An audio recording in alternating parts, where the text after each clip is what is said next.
And we are live, ladies and gentlemen. I thought I fixed that transition. We were supposed to fade in, and it just cut in. What the fuck? Who cares? Whatever. Yeah, whatever. Hey, welcome to episode 40 of Two Dudes and Some Feces. Bullshit. Sorry, how's going on there? It is Monday, September the 30th, 2019. I am Dave McRae in Toronto, Canada. He is Tony Michael in Atlanta, Georgia. Tony, how are you? It's been a couple of weeks. We've been two busy bees, haven't we? I reckon I'm doing good, Dave. How you reckon? I can't even do it. I can't even do it with a straight face. It's fucking fantastic. I was hoping you'd take me on a Boy Scout journey afterwards there, Tony. Yeah, I'm John Wayne the shit out of this hat tonight. No, I'm doing good, man. I'm doing really good. It kind of feels like, we've been off, it feels like a month, even though it's only been a couple of weeks. But, yeah, it does. It does. Man, feel I'm like excited to talk some Ghostface and some Scream. What's your favorite scary movie? Of course, this shit doesn't even work. No, but it's I love that every show we do, you have something. You have some sort of whether it's a t-shirt, whether it's a prop, whether it's a poster, a movie, whatever it is. Every time we come on, Tony Michael is prepared with something pop culture related to the topic we're talking about. There we go. Drew on the back. I like it. I love it. I love it. You've got way more pop culture shirts than I do. It's amazing. I love it. Yeah, my t-shirt collection's like my vinyl collection. It's insane. I've been, it's my guilty pleasure in life. I love collecting these t-shirts. It's great. I love it's like I can identify with the comic book guys. When I see them out there rocking their Marvel t-shirts or whatever, I get it. Right. I totally get it. Because I feel the same way about horror movies, but. Before we get into Scream, I got to acknowledge something to you. All right. Not all heroes wear capes, guys, but Dave McRae is a hero. And let me tell you why. Because I saw the fact that you did a stream on Halloween Resurrection, which you're sparing me from having to rent the damn movie and give that movie any more money than I need to. So hopefully we won't need to do that movie at all. So I thank you. Oh wow! You're very welcome. That was a Saturday movie night, which is a Patreon exclusive to my level 2 and 3 patrons. The live stream, and then once the live stream is done, it just goes up onto my channel for anybody to watch. But if you want to be part of the live feed and talk with me and watch the movie along with me in real time, you have to be part of my Patreon level 2 or 3. But yeah, no, it's I thought I was so happy when I saw you post that. I was like, yes, we don't have to do it. I don't have to spend any money on that flick. Well, it's funny because I knew eventually I was going to have to put Halloween Resurrection in the list of movies that I throw up on my Patreon for my level 3 members to vote on. And I was like, all right, I'll do it. So I knew it was going to win, and it won by a landslide. Because everybody wants me to talk about it. Although I was pretty reserved. I mean, looking back, I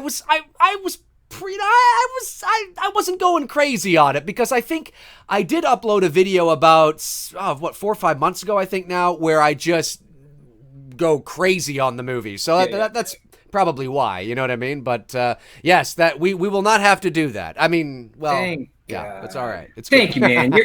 You are a true hero. I try. That's what you call taking it for the team. I try. So, but yeah, man, no, everything's good. I'm really I'm pumped to do this show tonight. This is exciting. Yeah, it's gonna be fun. Yeah, this is gonna be a fun show to do. And I gotta say, I'm not a gigantic Scream fan. Now, when I say Scream, I'm talking about the series overall. Yeah, but that doesn't mean that I don't like it. I just mean in relation to, right? And to be clear, by series, you mean the movies. We're not talking the TV show, guys. Sorry, I didn't mean to cut you off, but you said series, and I didn't want to confuse people. Yeah, no, you're bang on. I've never watched an episode of the Scream TV series in my life because I just don't give a shit about it. But that being said, Scream is one of those franchises that, I remember when it came out. It was 1996. It was the movie that revolutionized, or not revolutionized, yes, but sort of put a bit of a spark back into the horror genre. And not instantly. No, not instantly. That's true. But I will say that it's a movie. The first movie I watch on a semi regular basis, and then the series as a whole I watched recently because I hadn't seen them in so long, and I knew that we would be doing this show. But to be fair, there are probably a lot of people in the chat room that know more about Scream than I do, and that's just because it's not one of the major go-tos for me. However, there are a lot of things about Scream, the concept and that first installment in particular, that I absolutely love. Where are you on It is the original Scream? now. The first is by far it's my fourth favorite horror movie of all time. It's Exorcist, Halloween, the original, Nightmare, and then Scream. 2 Wes Cravens in my top 4. Yes. To me, it really saved our teenage years as far as, we were creeping up at that point. We're what, 17 or closing in on 17? 17. I was, yep. So we're because Scream came out in December of 96. So December of 96. Yes. By the way, I know Titanic gets a lot of credit for doing that, but Scream was really the first one to do that as far as the success it did. It came out December, and it was a slow burn. When it opened up opening weekend on the 20th, it opened up against Beavis and Butthead Do America, and Beavis and Butthead just destroyed it at the box office. But word of mouth, got momentum going for that movie, and it doubled the following week, and the box office just continued, went up and up and up. And I think in its original theatrical run, someone correct me on this in the chat room, but it was close to 6 months, which you don't even see that shit anymore. Yeah, I don't know. It's possible. That seems a little long even for 96, but it's possible. 28 weeks at the box office. Yeah. Okay. All right. It's about, 6 months, give or take a few days or whatever. Yep. But what I was starting to say as far as saving our teen, up until that point, horror movies for us as teenagers, not that they were bad. Look, you had... Oh, Tony is... Oh no, he's frozen. Tony has frozen. We're going to see if we can get Tony back, ladies and gentlemen. I don't know what's going on, but Tony has frozen. Actually, he's not frozen. He's just stopped like that. That's what he's doing. We're going to see if we can get Tony back. I'm not sure what's happened to Tony here, but let's see if we can get Tony back. Sometimes he's stuck. Oh no, he's stuck. It sometimes happens, folks. Don't worry. We're going to see if we can get him back. There he is. He's back, ladies and gentlemen. He's back. 1 second. Technology. Wait, there we go. He's back. Am I fully back? Because You're fully back. Okay, because of the delay. The delay. I got it. All right. That's right. You're fully back. So I was starting to say about how, we had movies like Seven and Silence of the Lambs, which are great horror movies. I'm not 100%. Saying they're not. Yeah. It's a different kind of horror. We had missed out on that slasher genre in the 80s, our teenage years was looking bleak, and then Wes Craven comes through and delivers us Scream and really saves our late teenage years with giving us something good, because then you had the domino effect of Halloween, H2O, and I Know What You Did Last Summer, and we went into that whole little run there in the late 90s. So yeah, no, for sure. I mean, funny enough, I had an opportunity to see Scream in the theater, and I didn't. My buddy Bruce did, but even he said it was just like I saw it 11 times in the theater. I fell in love the moment I saw it. I'm planning on doing a video on this, not on you seeing Scream 11 times. It's like, oh, but shit. Although I might bring that up, but I have never seen a movie more than 3 times in the movie theater. I don't understand. I mean, I can intellectualize it. I understand that when somebody goes to watch a movie 5 times, 8 times, 10 times, 20 times, whatever it is in the theater, clearly they are going because they love the product that they are getting. I understand that. I can intellectualize that. Yeah. But I don't think even the movies that I have loved, I have not seen any more than 3 times in the theater. I'm just like, why would I just saw it. Like, I need a buffer. I need to, like, I just saw it. I mean, maybe if I was... Well, you got to remember, it was different. 96, right? So there's no internet. There's nothing for us to other than. Plus, I grew up in a small town, in Connecticut. So there's not much for us to do. And I literally was grabbing friends every weekend to go see this flick because it was so good. And to me, it's probably my favorite movie that I saw in theaters as a teenager, as far as horror movie goes. Interesting, yeah. Well, because you got a teenager now, teenage years. Oh yeah. 13 to 19. Because you got to look at what was given to us in that run. I mean, I'm not going to say Curse of Michael Myers was my favorite. Not at all. Right. And again, as far as the movies like Seven and Silence of the Lamb, those I look at those a little different. You know what I mean? They are horror, but I don't look at it's like talking like The Shining type stuff. Right. You know, it's like really well made movie. But when I'm talking like just pure fun horror, good time at the theater, I had a lot of fun with this movie, man, when it first came out. And my friends can tell you that because I took them all. Yeah. Well, that's the thing is that my buddy Bruce, he went to see it. I forget I don't know if he went with his girlfriend at the time or what, but he would have been, he's a year younger than me, so he would have been 16. And he went to the theater to see it, but it was like on a whim. It was like, I don't know, what do you want to see? You want to see that? Yeah, let's go see it. Like, there was not a lot of buzz around it. No. And like you said, there was that slow burn. And I mean, there was some buzz, but I mean, it was a horror movie right in the middle of this. I think it was like really close to Christmas. And it was an awkward sort of place to put it. And they weren't expecting much from it, I don't believe. No. And I remember when he saw it, he came to me and said, it actually was pretty good, dude. Like, you gotta see it. And I was like, whatever. So, to be fair, the first time I actually saw it was on VHS. I rented it. I remember sitting in my basement watching it, and really, I don't think at that time, I mean, I was familiar with spoof movies like Spaceballs and The Naked Gun and Airplane, but those are distinctly comedy films, know, of course. And then there are horror, like light or horror comedy that have sort of a comedy angle to it, like maybe The Burbs or maybe the original House, which was also directed by Steve Miner. You know, that's got kind of a little, it's a bit funky, but it certainly doesn't break any fourth walls. It might wink at the audience, but it doesn't necessarily sort of, not that Scream breaks fourth walls, but it doesn't make fun of itself necessarily.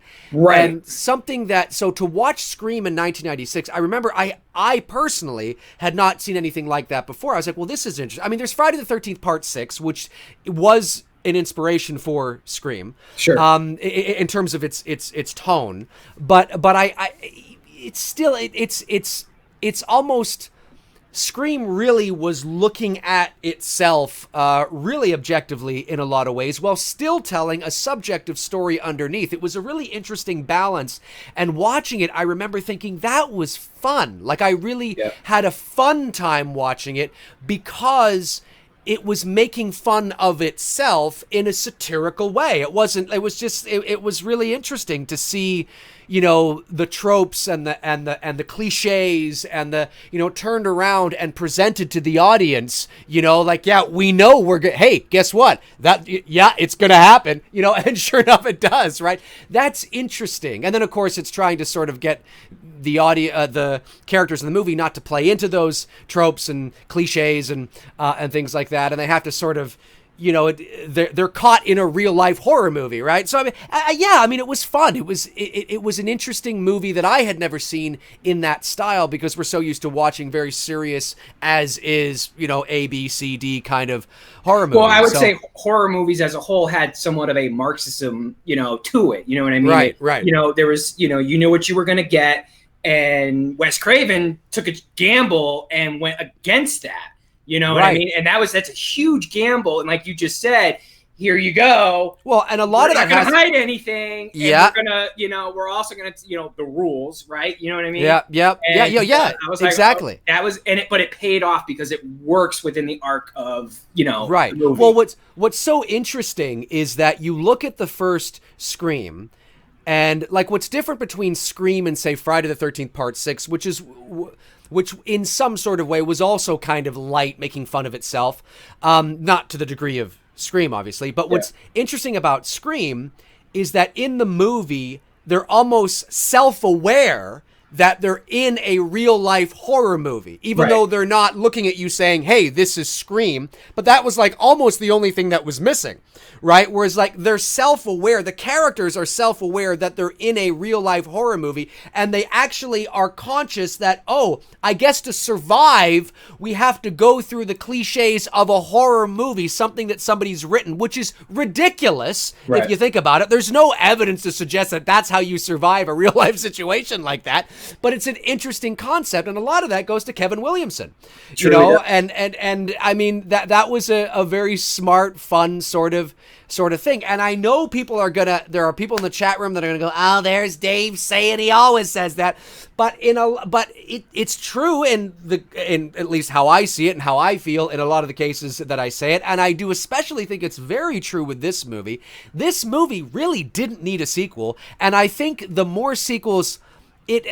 A lot of sequels do a disservice to the original. But this, because Scream had a very shticky gimmick to it, there was a very specific identity to it. It was almost like a spoof, kind of. Right. To make a sequel is like, but we know how the magic trick's done. You can't capture this kind of, like, you can't continue this story. Like, what are you doing? Now, they did, and they were successful, box office wise, not necessarily the same as, you know, with the critics, but I mean, I genuinely felt that I was like, that was fun, that was great, that was okay, I'm done. Like, the cat's out of the bag. You've shown us how you've done the trick. Oh, cool, you know. And then I felt with Scream 2 and 3, which we'll get into in a second, and 4, I was largely seeing, you know, even almost more so than watching a sequel to Halloween or Friday or Elm Street, almost more so feeling like I've already done this. Like the magic of the shtick of what, you know, and the self-aware and stuff, it's just gone now. Like it's run thin. I don't know. Do you feel that way, or? I totally do. When in regards to the sequels, I like the fourth one second best, and then I like Scream 2, and then Scream 3. Yeah, you know, when I'm comparing Scream 3 and Scream 2 and Scream 4, they're both very good sequels. 4 I slightly prefer because honestly, I saw what was coming in Scream 2. I wasn't totally surprised. Like Roseanne's sister.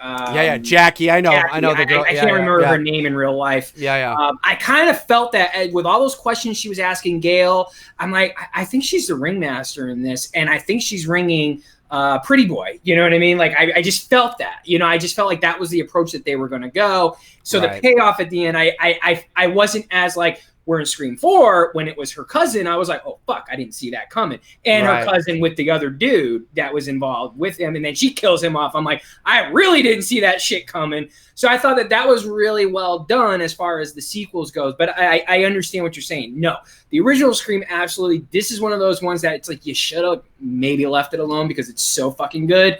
It's so quotable. Like, I mean, anytime I post a Ghostface picture on my Instagram, everyone's quoting the first movie.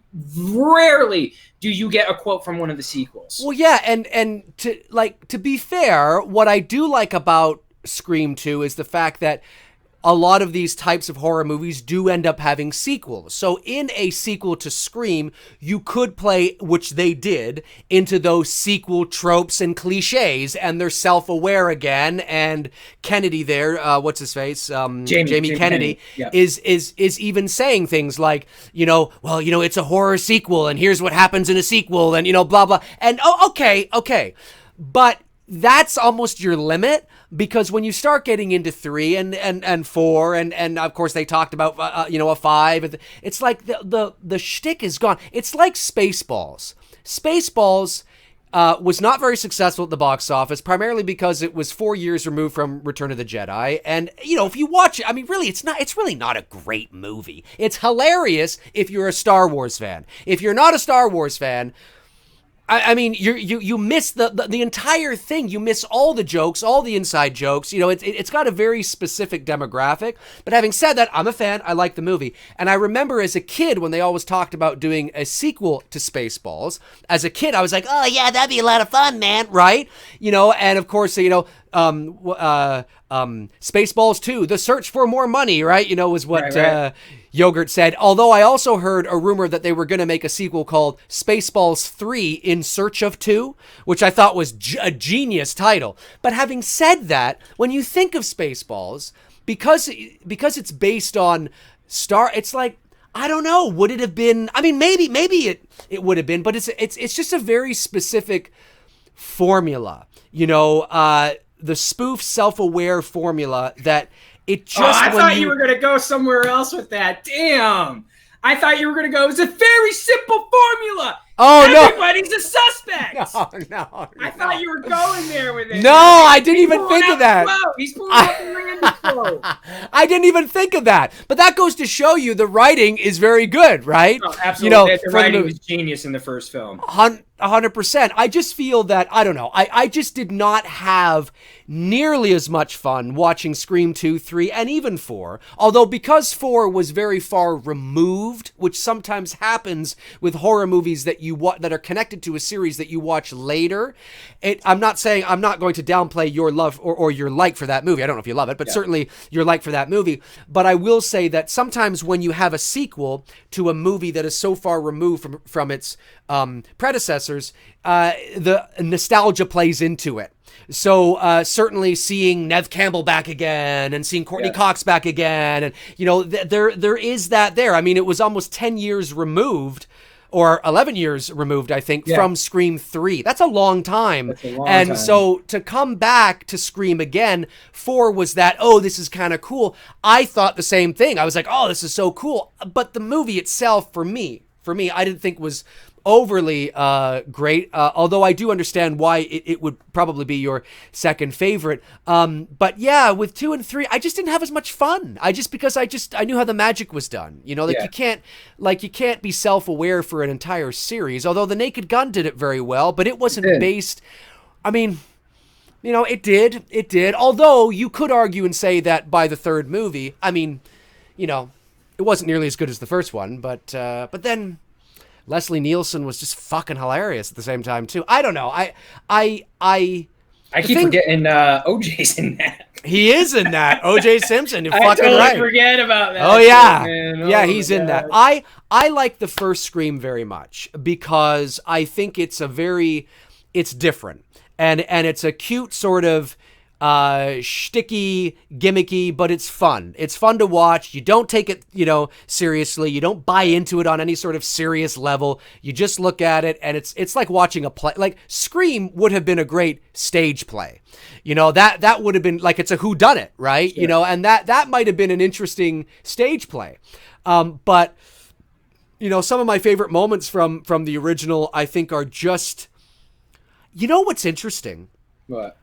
From the original Scream, I don't know if I could point to any specific moment that I like over another. I think it's just the overall blanket of just the concept. The which whole is arc just, from start to be finished. It's just fun to watch. Yeah. You know, like when Matthew Lillard's like, I'll be right back, you know, and he's mocking and playing into the idea of never say I'll be. Like, it's just funny to watch because that is what happens. But how many times in a movie can you make fun of that before it becomes stale? And it's like, yeah, okay, you know, we've done that. So I think it's just the overall sort of blanket of the movie that I find really interesting. I don't know, like, are there any specific, I mean, there's a couple that I'm going to point to, but there are so many in this film. I remembered I had a blonde moment with this movie. It took me about 8 years. It was coming close to the 10-year anniversary, and the scene where David Arquette and Rose McGowan and Nev Campbell are walking out, they're about to go grocery shopping to pick up some accessories for Stu's party. Right. And they look at the town, and I think it's Nev who says the line, geez, this looks like the town that dreaded sundown. Right. I didn't get the reference for about almost 8 years, and I remember watching it that day in like 2004. I was like, oh, I get what you're fucking meaning now. You know what I mean? Right. To the movie. You know what I mean? Like, it was just kind of one of those like light bulb moments that like I finally like caught on to.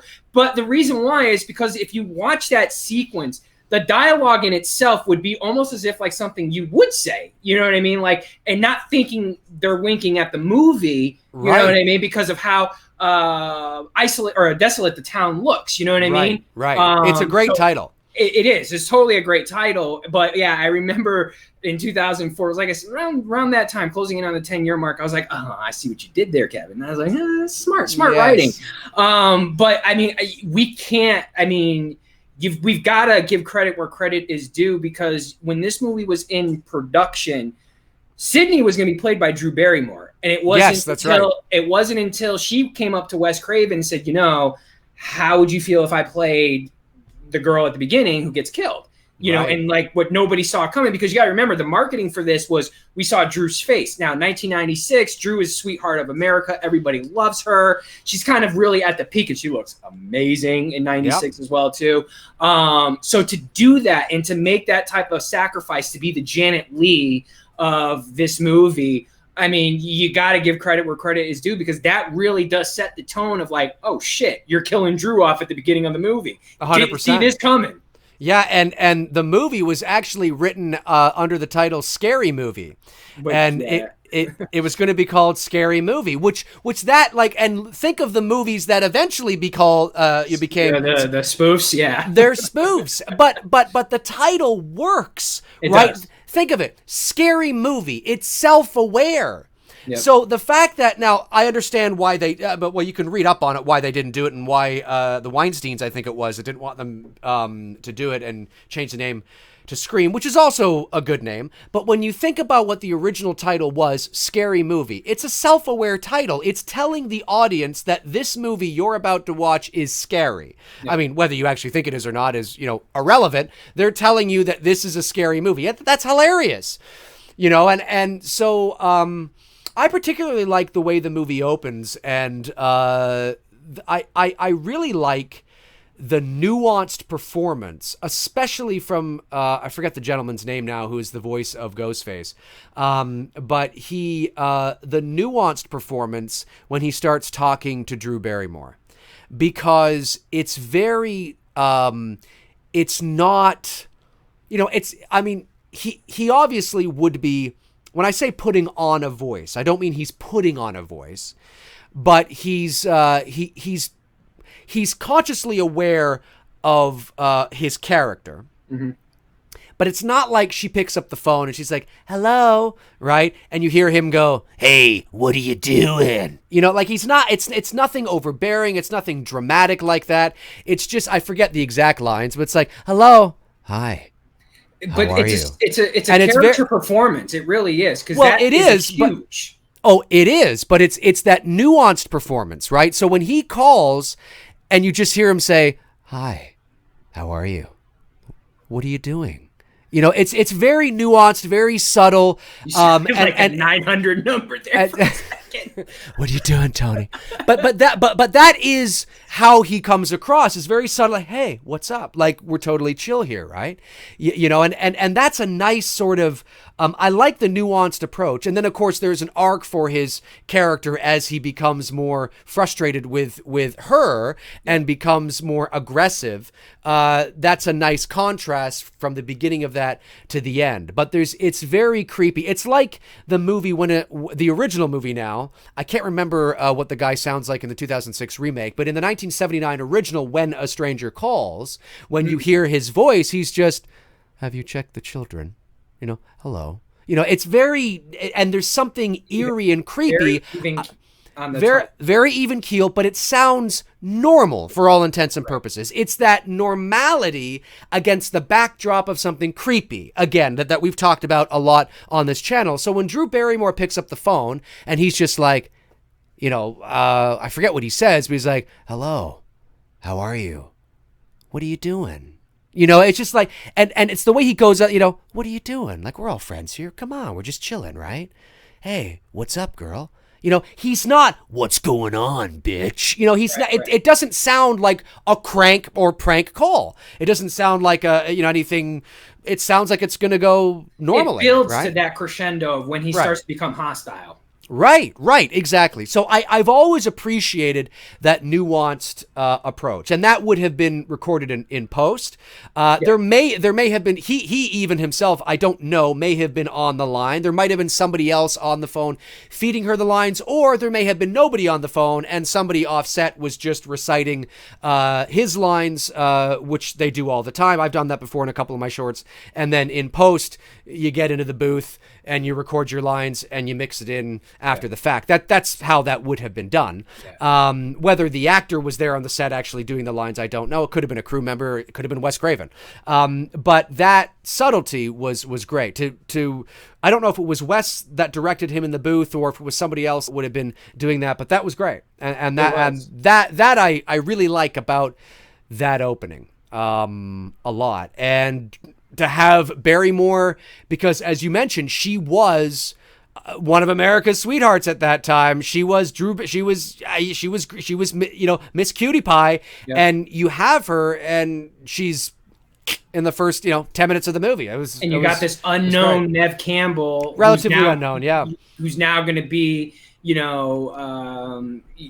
star of this movie, right. But Neve comes through, that's what I'm saying. Like everything, because this could have totally backfired. This totally could have backfired, blew up in their face. Oh my God, they killed Drew off at the beginning. What are they fucking doing? Like if that movie came out today, that's the reaction probably people would have responded like, oh my God, they killed her off at the beginning of the movie. What the hell? I truly believe that because we live in such a different time now that I don't think people would appreciate it as much. I'm not saying people wouldn't, but I just think people would be, upset. Like, oh my God, they killed her off. Yeah, it's entirely possible. And Neve Campbell's big, claim to fame at that point was Party of Five. So, right. I mean, which was a very popular show, but she certainly wasn't as well known or as a household name as Drew Barrymore was.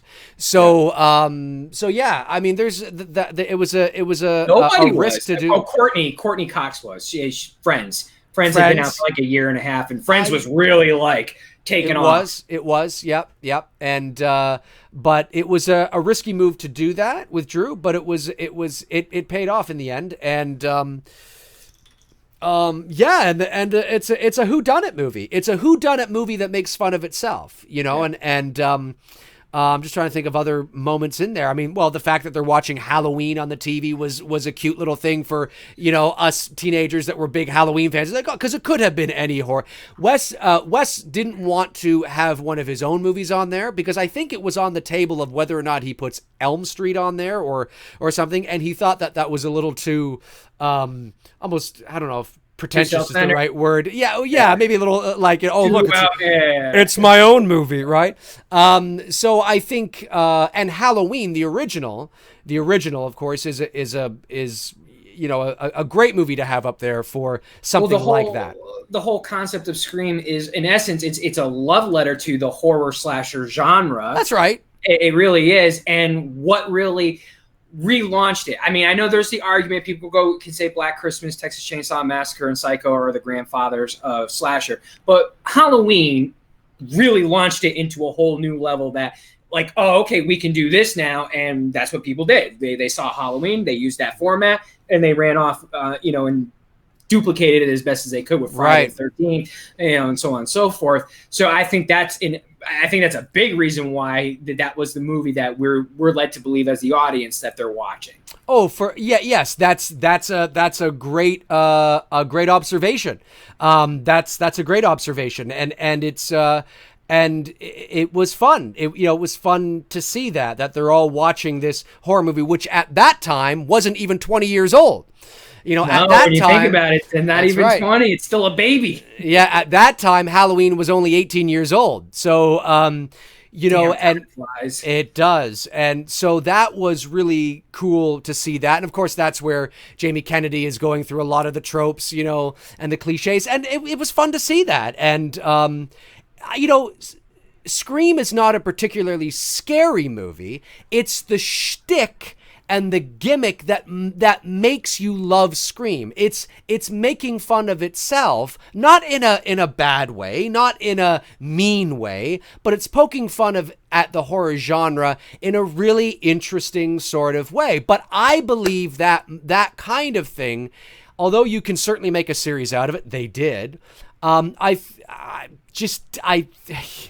don't know. I think it kind of wears thin after. It's a very specific acquired taste that loses its magic very quickly once you know how the magic is done.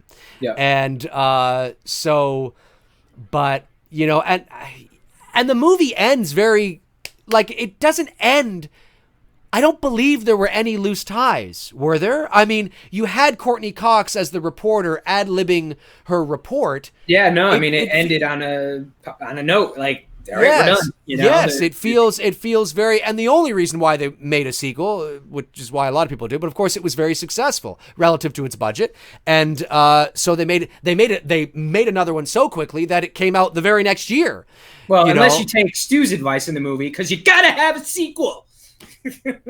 Well, you don't have to have a sequel, but they normally do. But certainly it came out in 97, and then Scream 2, and then I guess there were 3 years between Scream 2 and Scream 3.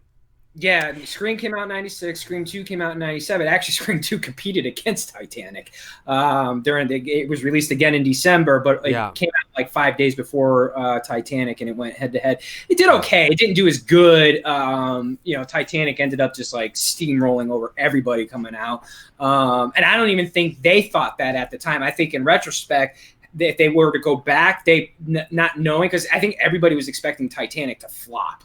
Oh, yeah, I was. No one was expecting what we ended up getting at that time. No. So I think that's why they felt confident to go head-to-head against it, and then the rest is history. Yeah. If they had done an October release with Scream 2, it might have done a little bit better because it wouldn't have had any competition.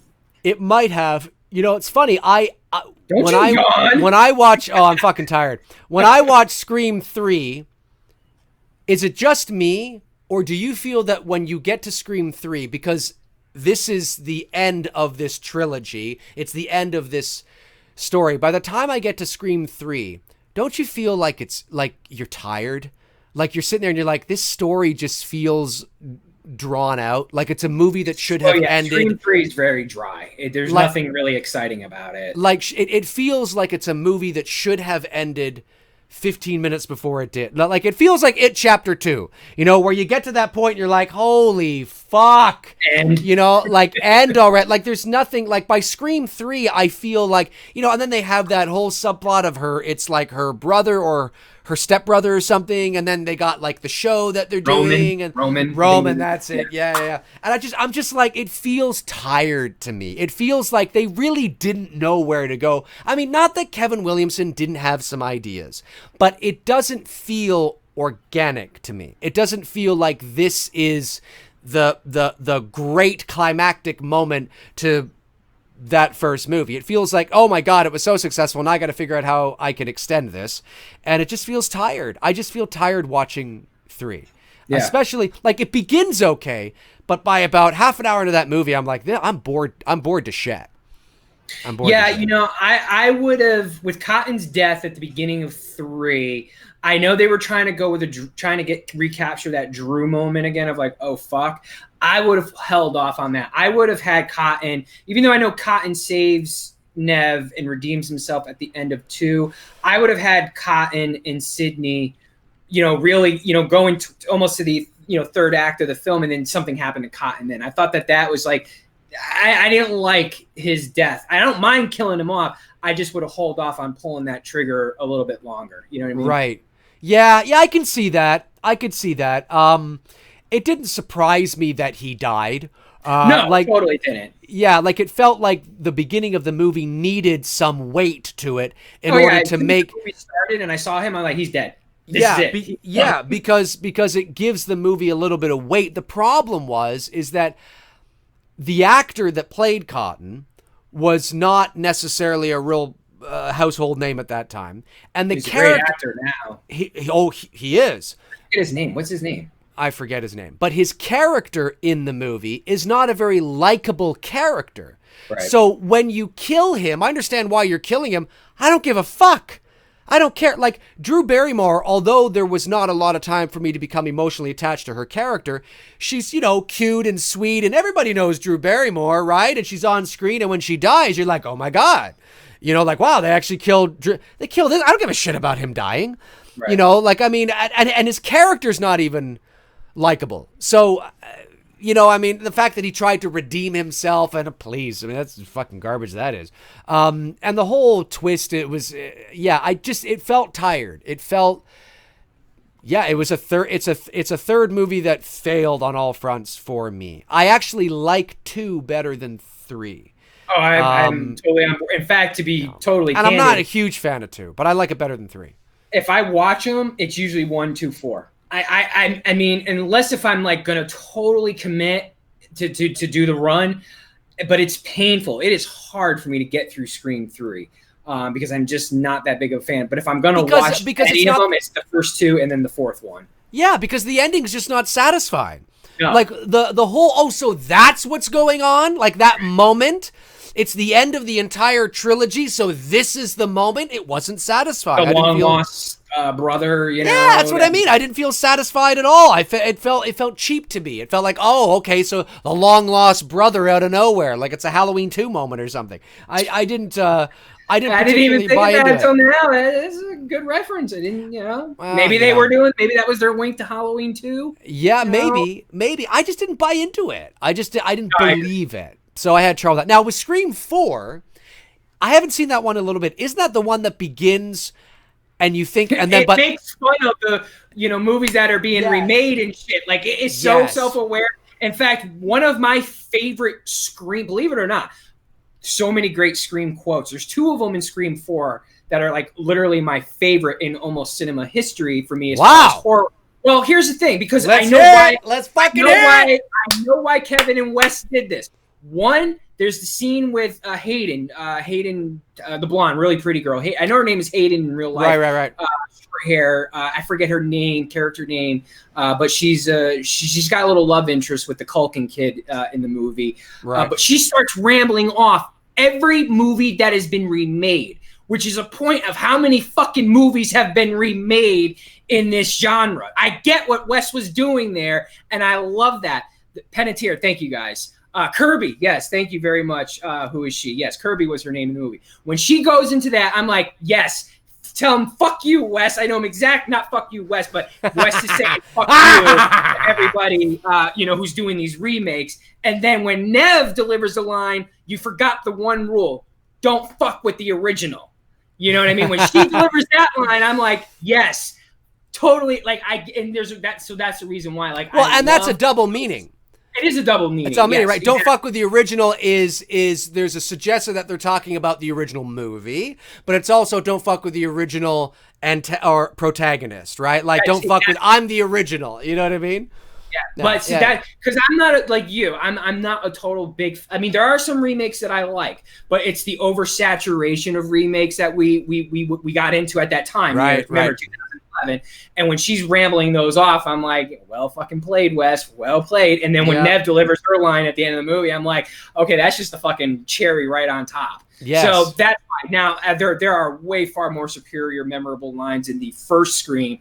But those 2, I get what Wes Craven was doing, and just being self-aware of the fact. I know he's not a fan of remakes, and so I totally get why he did what he him and Kevin. I get. Yeah, for sure. And listen, I enjoyed. I haven't seen Scream 4 in a while, but I remember enjoying watching Scream 4 more than I enjoyed watching Scream 3. And that's unfortunate because I really should have enjoyed watching part 3 because it is the end of this story as we know it. And it was a huge letdown for me. Scream 4, though, like I said off the top of the show, I have to watch it again.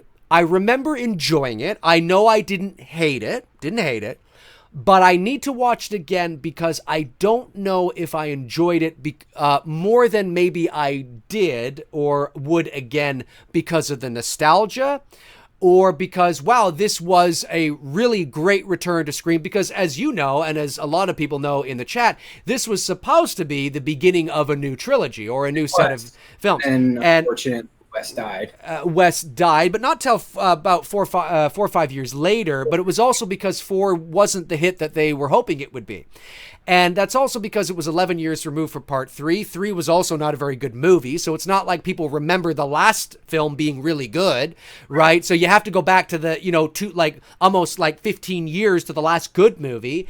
And then, Scream 4 is what Scream 4 is to Friday the 13th Part 6. Friday the 13th Part 6 became an after success because of what happened in Part 5. That's why it didn't do so well at the box office. Scream 4, same thing. I find out more and more that more people like Scream 4 watching it later on, didn't see it in the theaters, but watching it afterwards going, oh, fuck, this was actually pretty good. Yeah, I understand that. Because of the bad taste that Scream 3 left in everyone's mouth. Right, and that's a good point. That's a good point to make. Now, Scream 4 was 2011, and Wes died in 2014 or 15, I think. I think it was 15.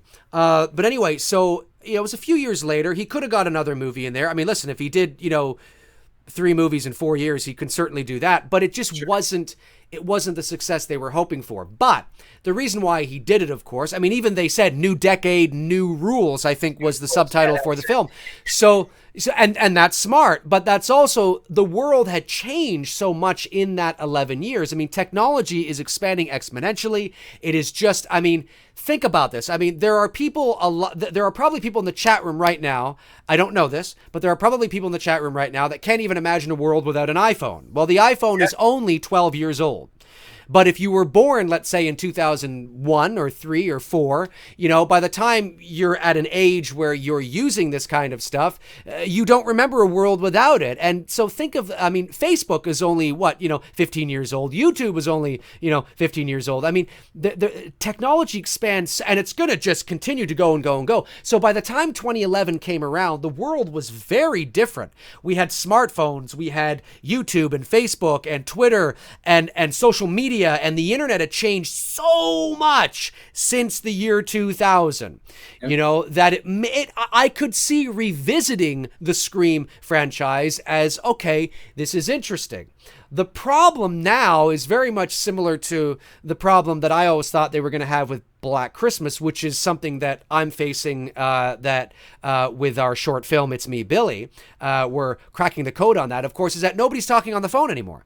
Now, people were doing it in 2011, okay, but when you see an unknown number on your phone, right, do you pick up? I don't. I let it go to voicemail. So 9 times out of 10, it's like, the shtick and the gimmick that made Scream so successful would have to evolve. And that was 2011. And I remember people talking about that then. Imagine what they would say now. So, but it worked. I mean, they were able to do it. They were able to get away with it because they were making more fun of the tropes and all that kind of stuff. And the new remakes that had come along, and The Ring, and, all these new shit and everything, and all these new horror movies and stuff. But I gotta watch it again to see if it was as good as I thought. I didn't think it was great. As good as I thought it was, or if I was just wrapped up in revisiting these characters again, who I liked so much. Right. I got to figure that out. It too. Yeah. I revisiting some old friends, and seeing Dewey, seeing Gail, and Sydney and whatnot. The only bummer on Scream 2 is, I get why, but I wish they didn't kill Randy off. I wish Randy had made it, because I thought he was such a strong anchor. He almost, in essence, was one of a Scream queen in the movie, sort of. Right. I'm using that term loosely. He was, him and Sydney, I could have almost seen them carrying this, franchise together. That you almost have 2 leading people.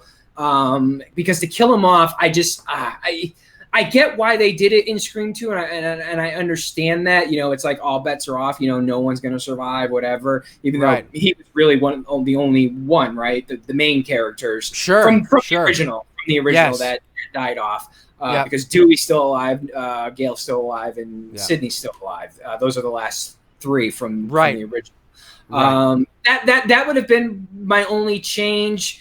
with Scream 2, but Scream 2 is a solid sequel. I like Scream 4 slightly better, and it's just very, very small. Just for the simple fact that there were certain moments, like I said, the Kirby lines and Neb line, just of the shots that they were taking at reboots and remakes. Right. Because I felt the same way at that time, that I was remaked and reboot to death. I didn't want it anymore. So I think that's a reason why that I give it that slight edge. I know some people don't like the payoff of the cousin. I like the payoff of the cousin being the killer, the jealousy, the envy, the being envy, wanting to just basically become Sidney Prescott, because that's another hidden message in there of how people tend to become so obsessed with an individual that they lose all sight of reality. Right. Right. They try to become that that person. So I understood there was a lot of deep layers to Scream 4 that if you really were to pull back and peel the onion on it, you're like, oh fuck, I see what they're doing there. Gotcha. Yeah, I gotta watch that again. I gotta watch it again. I think I've only seen the movie once, to be honest with you, and I do remember enjoying watching it more than I enjoyed watching 3.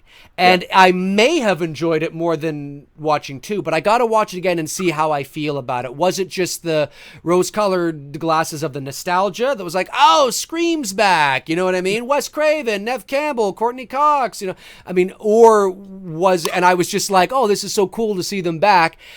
Or was the actual plot and narrative, oh, that was actually pretty good, I can't wait to see more. I gotta figure that out. So I'll have to let you take the lead on that one and trust your insight on that for now. But the franchise as a whole, I think. By the way, how did you like the the payoff at the end of Scream with Double, both being Stu and Billy? Oh, I liked that. That. Oh, I loved it. I thought it was great.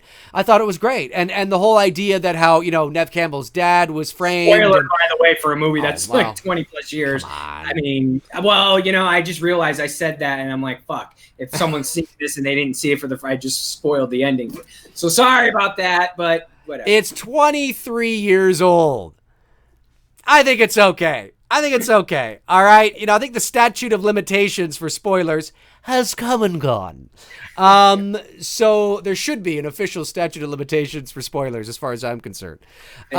So yeah, no, I like that. I like the idea of there being two of them. I thought that was great. The movie is, look, I don't think it's not the best movie in the world, but I mean, in terms of what they were doing, poking fun of themselves, and it actually, what's great about it is that it still holds up today. It's actually aged pretty well because the film is not relying on pop culture cliches necessarily, although there's a few of them in there. It does look, I mean, the things they were wearing, it's like, yeah, that's what I wore in high school. Holy shit, I look like Jamie Kennedy. That's fucking embarrassing now. But, that's what we looked like, right? So certainly wardrobe and certain things, those are a bit dated, but the themes and what drives the engine that's driving Scream forward is almost timeless. It's like it's timeless. It's the same reasons why you can watch Clue today and be enamored with the whodunit, any whodunit. Like even although I haven't seen it, Rian Johnson's new film Knives Out, which is getting rave reviews. Really and if it is good, then that's a movie because of the themes and because of what's driving that film will probably have a certain level of timelessness, if I could say that, to it. And that's fun. I mean, yeah, okay, like I said, it's clearly a 90s movie, but they're not relying on 90s pop culture tropes and cliches. They're relying on tried and true and tested, horror cliches that just are used, that have been used forever and that will continue to be used. And that's fun to see. I was just going to say that when you look at the formula of Scream and how it's telling you the formula of horror movies, still doesn't. Horror movies are still made the same way to this day. That's why it holds up. You'll never change the formula of a good Wes Carpenter movie. The line from the movie. I know. No, but you're right, though, especially the slasher movies, right? Horror is evolving. And not that psychological, I shouldn't say it's evolving.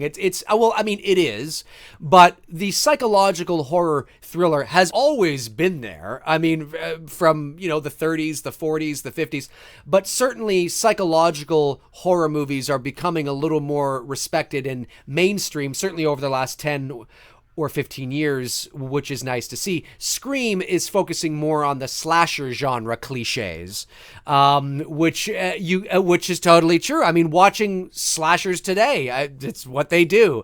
There are just certain tropes and certain things that you just almost cannot get away from when it comes to a slasher movie, because it's just built into their DNA. It's built into the identity of a slasher, and there's really no more new ways to tell a story of a slasher. There's just maybe new ways to present it, but yet if you sort of, peel the onion away, as you said, and look at it, you're like, yeah, it's the same thing. It's just told in a different way. And that's why a movie like Scream, even though it's old and maybe really old for some people in the chat room who weren't maybe even alive then, it's why that you get enjoyment out of it, because the themes are timeless, and it's fun. Absolutely. There's a really cool Easter egg too when the gang is all there at Stu's house watching Halloween.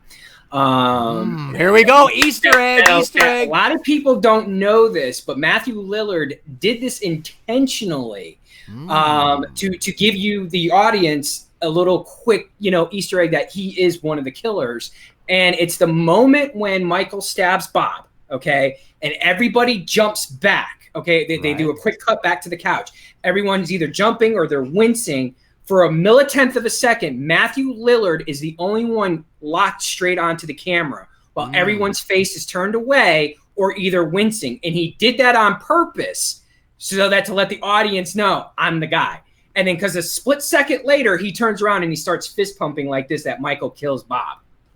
Interesting. Now, Matthew Lillard, according to you, I haven't heard that. You said that he has said that. Yes. Okay, was he directed to do that? No, improvised. Just like how he was improvised to do, dude, you hit me with the phone, dick. Right. Totally improvised. So, do you think Wes Craven knew about it? Oh, I don't know.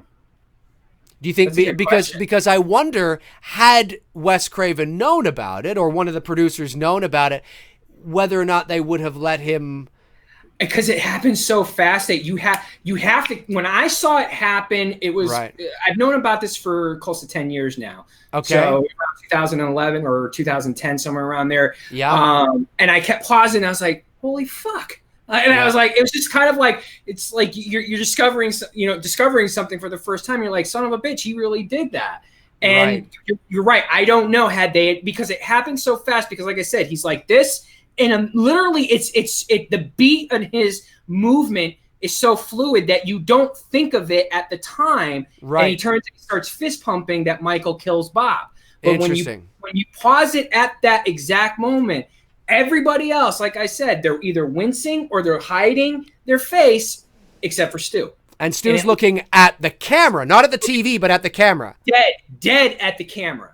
And I shared it even on Instagram last night. The photo I didn't on my Instagram stories. It's deleted now. Oh. But anybody, go back to that one scene, and if you catch it just right on the pause, you're gonna see he is deadlocked on the camera, and it's really like, wow, okay, dude, I see what you did there, buddy. And he has confirmed that that's what he was doing. That's what that and the other improvised scene was the you hit me. With the phone. Well, I got to check this out, and B. I'm really curious to know if anybody, of course, we can't find out from Wes directly, but when they're acting, they're not watching the movie. They're just responding to whatever Wes is saying to do. That's now, right. Maybe they had it playing. Who knows? I mean, well, they might have. Yeah. I mean, they probably did, and then they added in, because you do hear the sound effects from Halloween, going on as they're watching it. So it's possible that they had it on set watching. Just so that they can have a, somewhat of an organic reaction for syncing sound and audio and whatnot. But it's a neat little That's Easter interesting. egg. Yeah, I'd love to know if if anybody from the crew, from the production, was aware of that. That's just, I didn't know that. That's really cool. It happens so when you watch it, dude. I'm telling you, see it. It happens so fluidly. It's like the quote there. What Nev says when they're walking out. The town that dreaded sundown. Right. The title of that movie is. It happens so. The town that dreaded sundown. Thank you. That line that Nev says happens so organically that you, the audience, you know, it doesn't, unless you're a diehard horror fan, you're going to get it. You know what I mean? Right. But if someone like myself and other people, it might, you know, take a little bit to register, like, oh, because the conversation that Nev is having at that time with the two actors, it sounds like an organic thing to say. Right. When you watch Stu's reaction, and then you know it becomes intentional when the moment, like I said, when he breaks from looking at the camera, he starts fist pumping like, yeah, he fucking killed her or killed Bob. That even more leads into, you know, okay. All right. Did there, I'll check it out. Hey, did people in the chat room know? Did you guys know about that? Did you pick up on that? You'll get a lot. Yeah, I did. I fucking knew that. I knew it all the time, man. No. I'd like to know, though. Be honest. Did you know about that? Or are you like, oh, that's so cool. I got to go fucking check that out. Let us know. I'm sure everybody's going to check it out right now. Yeah, you're probably right. They're What's probably he talking about? Yes, they're YouTubing it right now. They're like, holy fucking shit, I didn't know that. Now, where did you hear Matthew Lillard mention this? Pull up the video. It was an interview a while. That's how I discovered it. This is going back, like I said, several years ago. And I'd have to see if maybe it's still on YouTube, because I'm finding more and more of these cool documentaries that were once on YouTube. A lot of them are getting pulled. Like I went to look up like a Halloween documentary. So I wanted to watch the Halloween 2 documentary here, and I can't find that on YouTube now. Halloween 2, 1981? Yeah, there's a documentary on Halloween 2. So I don't know if it's because of copyright reasons that they're starting to pull a lot of this shit, but I'm finding that it's like more and more, it's becoming more difficult to find stuff on YouTube. Like, for example, like Halloween was once on YouTube, like clips of it, you know? Oh, yeah. Yeah. You could pull clips from the original film. Now you can't. You can't find that shit anywhere. Really? That's interesting, because I'll have to check that out. I mean, you can, but you're going to get like, there was one dude out there who had like the whole movie and set up in chapters that you could watch, and that counts. It's been all deleted. So, wow. If you can find it. Surprise me. I'll have to check it out. That's really cool. I did not know that. So now in terms of Scream's future, do you think they should, I want to ask you, because you know more about it than me. Do you, and I'll give you my thoughts. Do you think Scream should continue, or do you think it's like, you know, let's leave it alone now. Wes is gone. Oh, I can't see that from there. No, I can't see it. I'll have to send it to me. Send it to me. I'll send it to you right now. Send it to me right now. Just send it the DM so you can see it. Okay. Yeah. Let's Where's Dave? Let's fucking do that. Yeah, let's see that.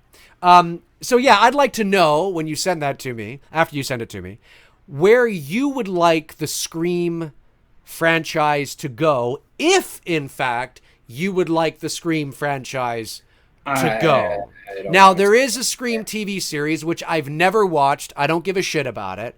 I'm not saying that if you do give a shit about it that you're wrong or something. That's great. That's great. I can never take that away from you.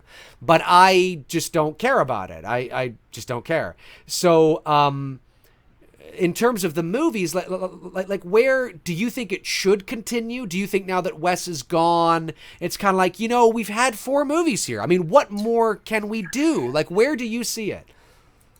Honestly, I would just leave it alone. I just don't. What else are you going to tell? I mean, unless you.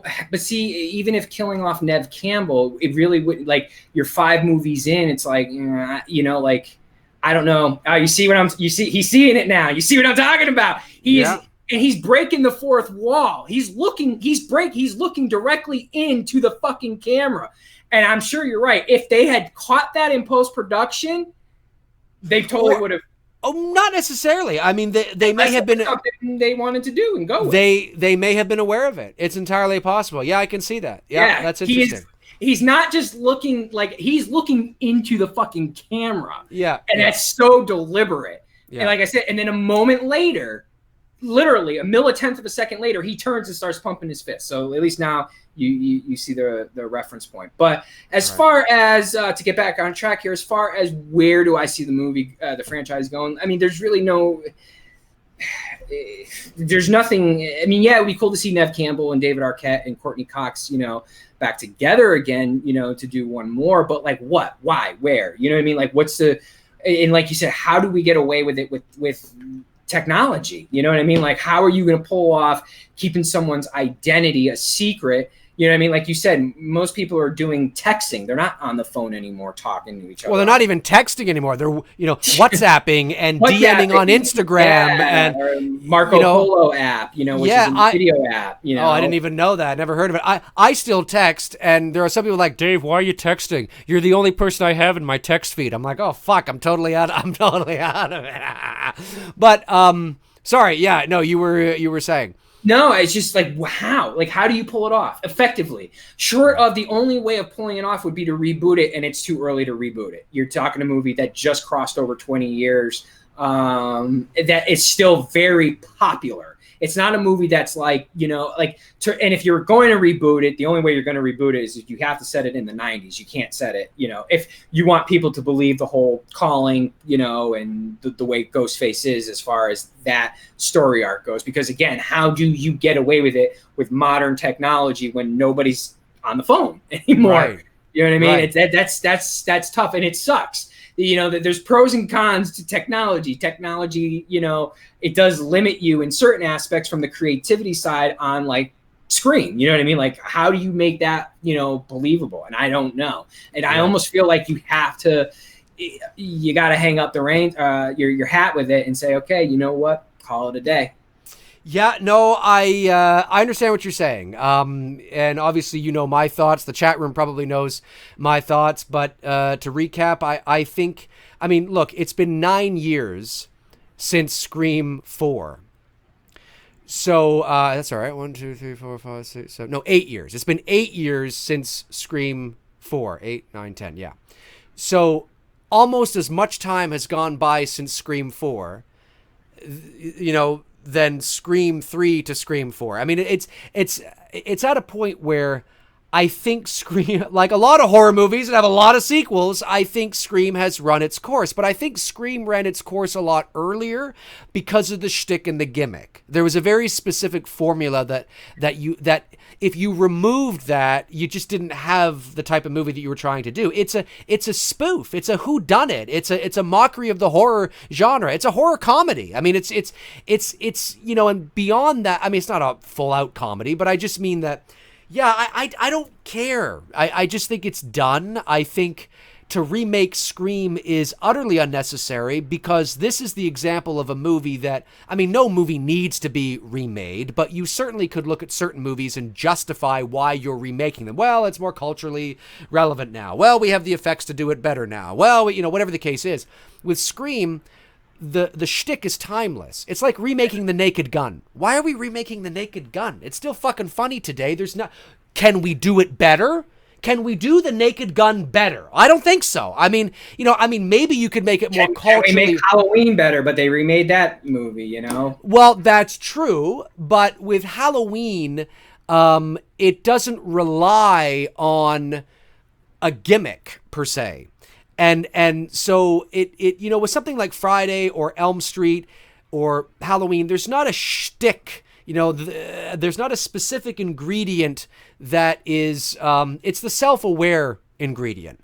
And to remake Scream now would be, I don't know how you could do it better. You'd have a new cast, you'd have, a good-looking young cast today, and you could make it, look what's happened with the Scream TV series. Sorry? Garbage. Yeah, well, Garbage. And listen, I've never seen it, but I know people who have, like yourself. and it doesn't hold up because it's like it's exhausting. We're done now. The shtick has worn off. It's one of the reasons why there was so long between Scream 2 and 3, the TV series, and why did they bring back the original Ghostface in the Scream 3 season 3? Why do you think? Right? Because the other shit wasn't working, and then this shit didn't work either because nobody gives a fuck anymore. It's done.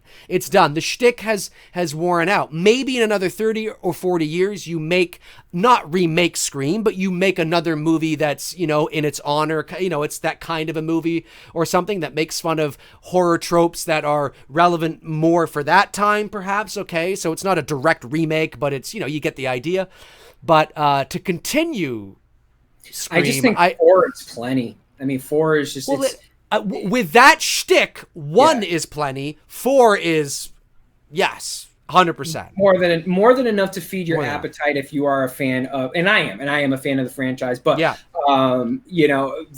the original for me that does it. And I was telling this to Dave before the stream.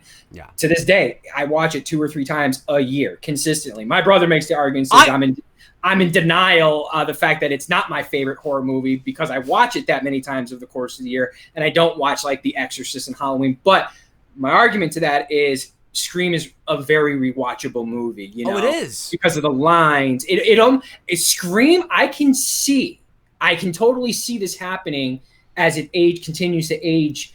Scream could almost become the new Rocky Horror Picture Show. You ever go to a screening of the Rocky Horror Picture Show where people are getting into it, quoting lines, throwing shit at the screen?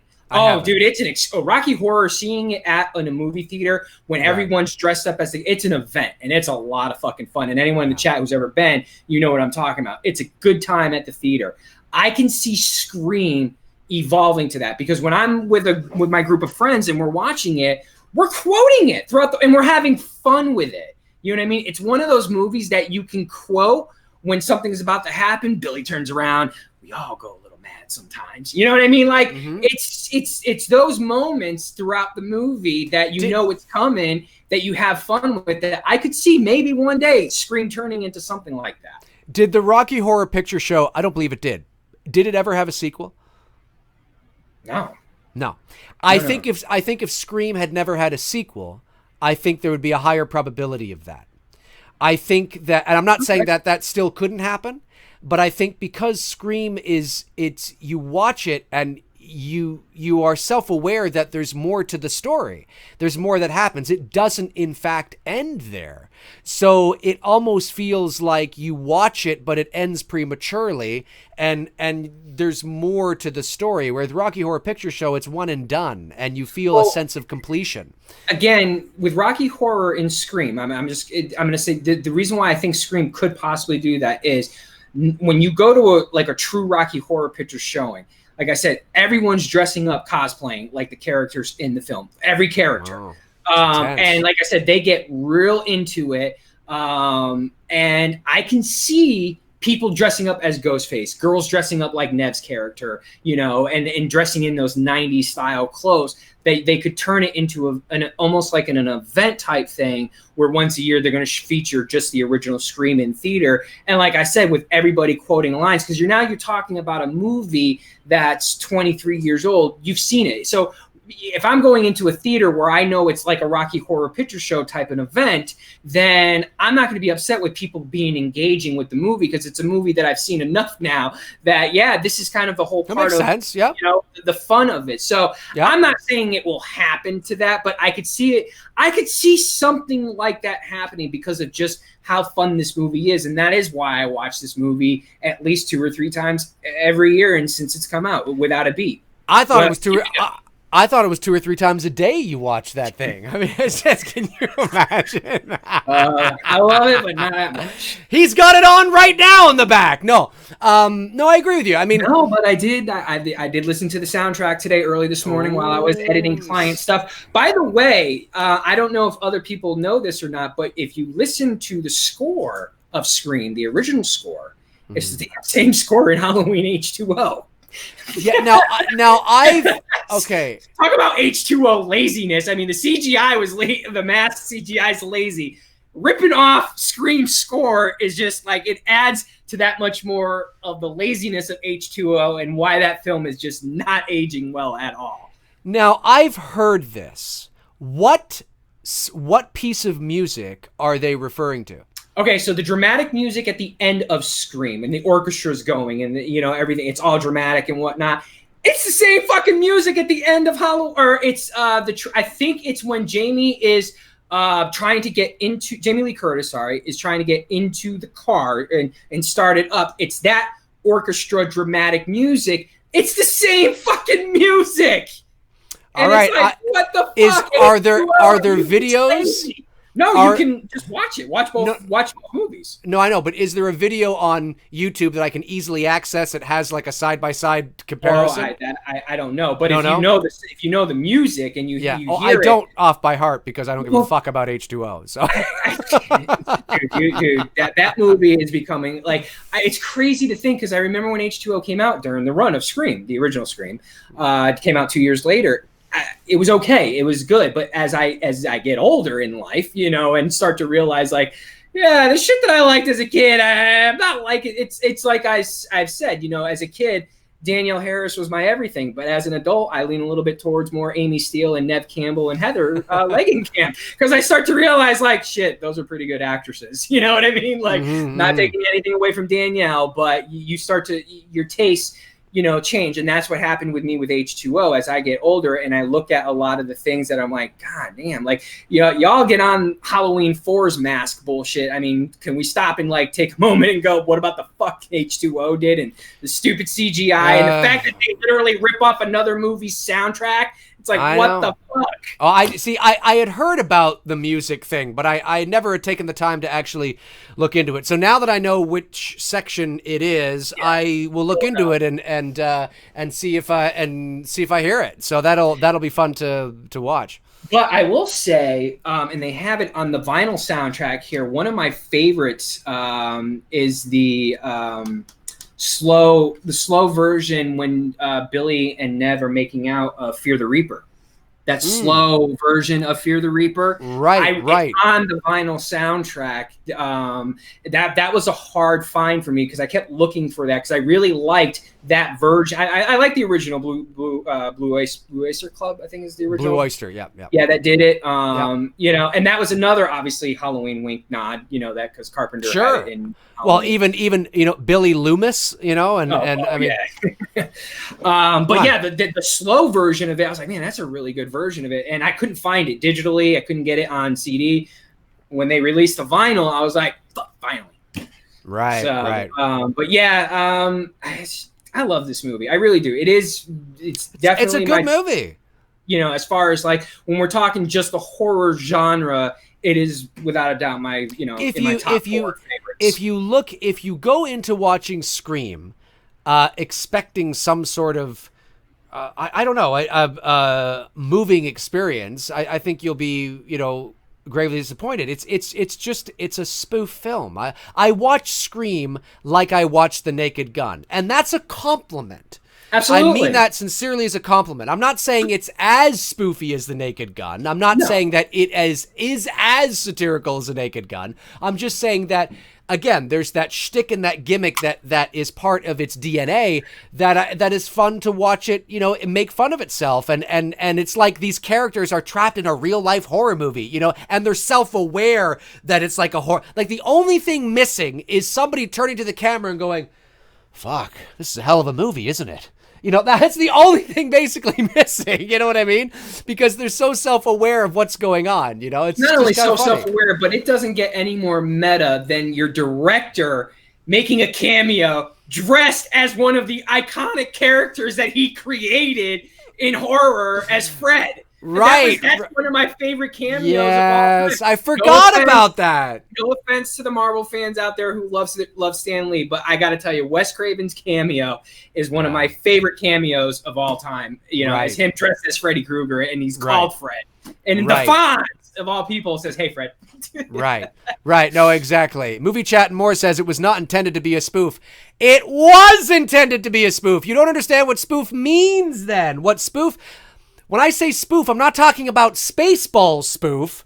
I'm talking about a self-aware film, right? That's what I'm talking about. It's making fun of its own. Yes, it's making fun of its own cliches and its own horror tropes and gimmicks. I mean, you. That's what I mean by spoof. I'm not talking about Naked Gun level spoof or Airplane spoof. I'm talking about that it's a film that knows exactly what it is. We're going to make a horror movie about these characters that are going through a real life horror movie, and they have to almost pretend they're in a horror movie to survive the horror movie. Like, that's almost what's going on. So that's what I mean there. Movie Chat and More is that it's in that sort of way and you're saying no, it's a matter of semantics then, right? You know, I'm talking about in terms of it's making fun of its own genre, and that's what spoofs do. Naked Gun was making fun of the kind of movies it was making fun of, whereas Loaded Weapon 1 was making fun of action movies, and Airplane was making fun of oh god, there were many. Sometimes Airplane and Naked Gun were making fun of many different types of films within its own Hot Shot part. That's right. Again, Scream is not to that level, not that self-aware, but it's got the shtick and the gimmick around it that makes it self-aware and spoofy, and that's why it worked. And it was so fun to watch that and to watch that transpire and take place, and almost they're winking at the audience. I mean, you have Neve Campbell in Scream 4 say, you know, what does she say? Nothing beats the original. You don't fuck with the original, whatever. Don't fuck with the original. I mean, can you get any more self-aware? Well, that's what I'm saying, and that's and when Hayden, you know, starts listing off all the sequels that have been made, you know, again making it very self-aware of what the hell has been going on in horror cinema. Right. I mean, listen. To be fair, I understand what Movie Chat and More is saying. I mean, I do. It comes down to a matter of semantics. When I say spoof, I'm talking about a film that like there's different levels of spoofs, right? There's full on like scary movie, Naked Gun, and then there's movies like Scream, or maybe even The Burbs a little bit, or even House, you know, and things like that. They've got that spoofy sort of vibe to them that they're very much making fun of themselves, and yes. that is what Scream is doing. It's making fun of itself. It's making fun of the horror genre. And that's why it works and why it's so great. Way. You know, it's not dissing the horror genre. You know what I mean? No, not at all.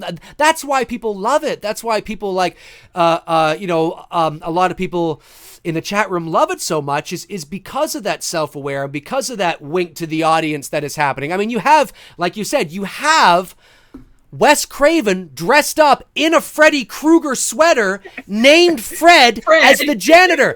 That's a spoof. You know, that's a spoof, people. You know, that's a spoofy thing to say.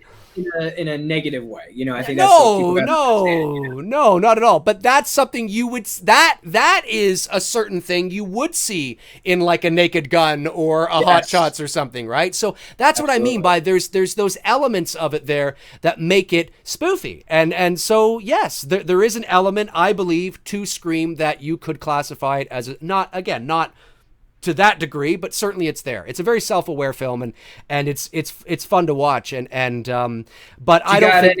any favorite lines from the movie before we go to the Q&A? Well, I love the the original movie. Yeah.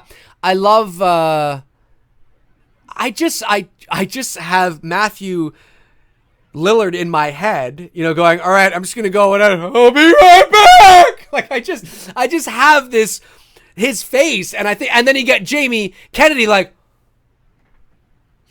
what the fuck did you say that for? You know what I mean? And of course, then you understand why he says that. He's not scared. He's not worried because he is the killer. He's the killer. Right? So he's not worried. He can say that. He knows he's going to be right back. It doesn't affect him, right?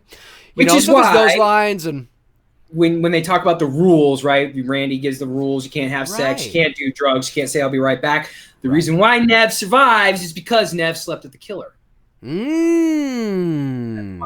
Interesting. I never thought of that. That's why Neve survives, because it technically, it sort of derails the rules. Because when Randy's breaking down the rules of horror films, Michael isn't fucking anyone in the movies. Jason is, and Jason's stopping people from fucking in Friday the 13th. Right. Same thing with Fred. already. Right. You know what I mean? So when you're looking at it from that point of view, but now you have your heroine hooking up with the villain. So I think that's in part why she survives. But of course, that whole dialogue in itself is a great line.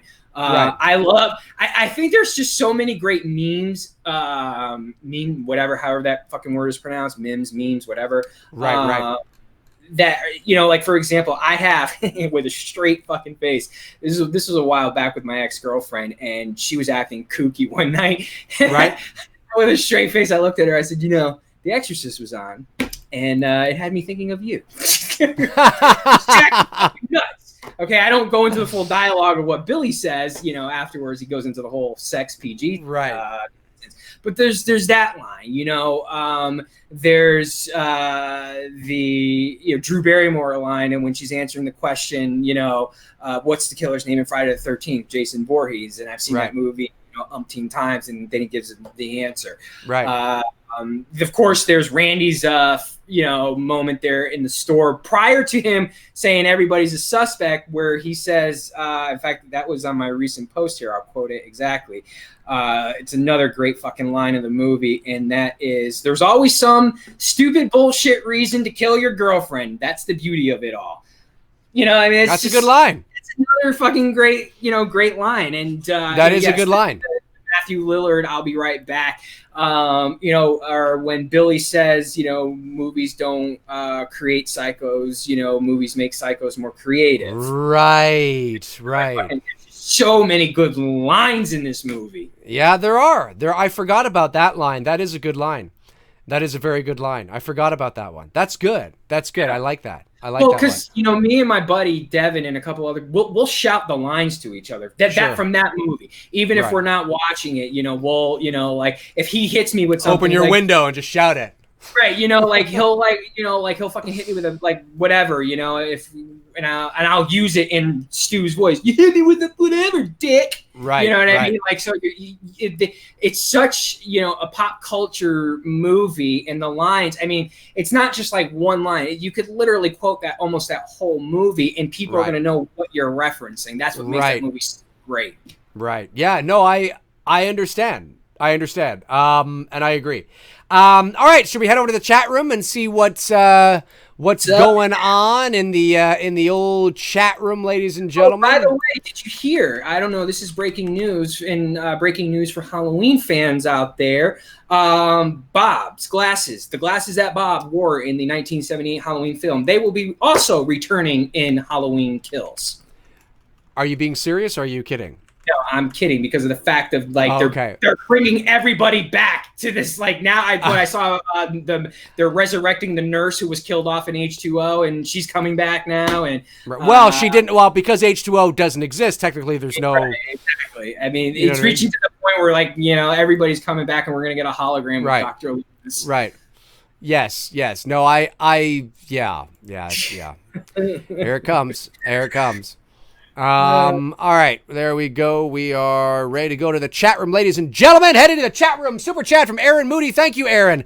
I was like Randy in high school, so he was my favorite character. I thought killing him in 2 was a mistake. Plus, Stranger Things Season 4 confirmed. Yes, Stranger Things Season 4 has been confirmed today. They are shoot date. I don't know. They are aiming a release date. They're aiming for either the end of 2020 or the first quarter of 2021. So then, based on that, they're clearly going for about sophomore, junior year in high school. They would have to. They'd have to. They'd have to. And I'm really hoping that this is the last season. So, we'll see how it goes. There was another super chat early in the stream. I don't know if you can see it. Very early, like at the very beginning, and I can't remember the fella's name. I didn't. Yeah, folks. Always remember to, if you're going to send in super chats, we really appreciate it, by the way, but always wait until we head to the Q&A, because then we can actually see it and we can focus on it. So that's always a good thing. Aaron Keller says, Shock Treatment is the name of the Rocky Horror Picture Show sequel. Oh, interesting. Never fucking heard of it. Bobby Hull. Bobby Hall says, Dave and Tony, do you think it's messed up that they killed a real snake in Friday the 13th? Why didn't they just use a fake one? Yes, I actually do.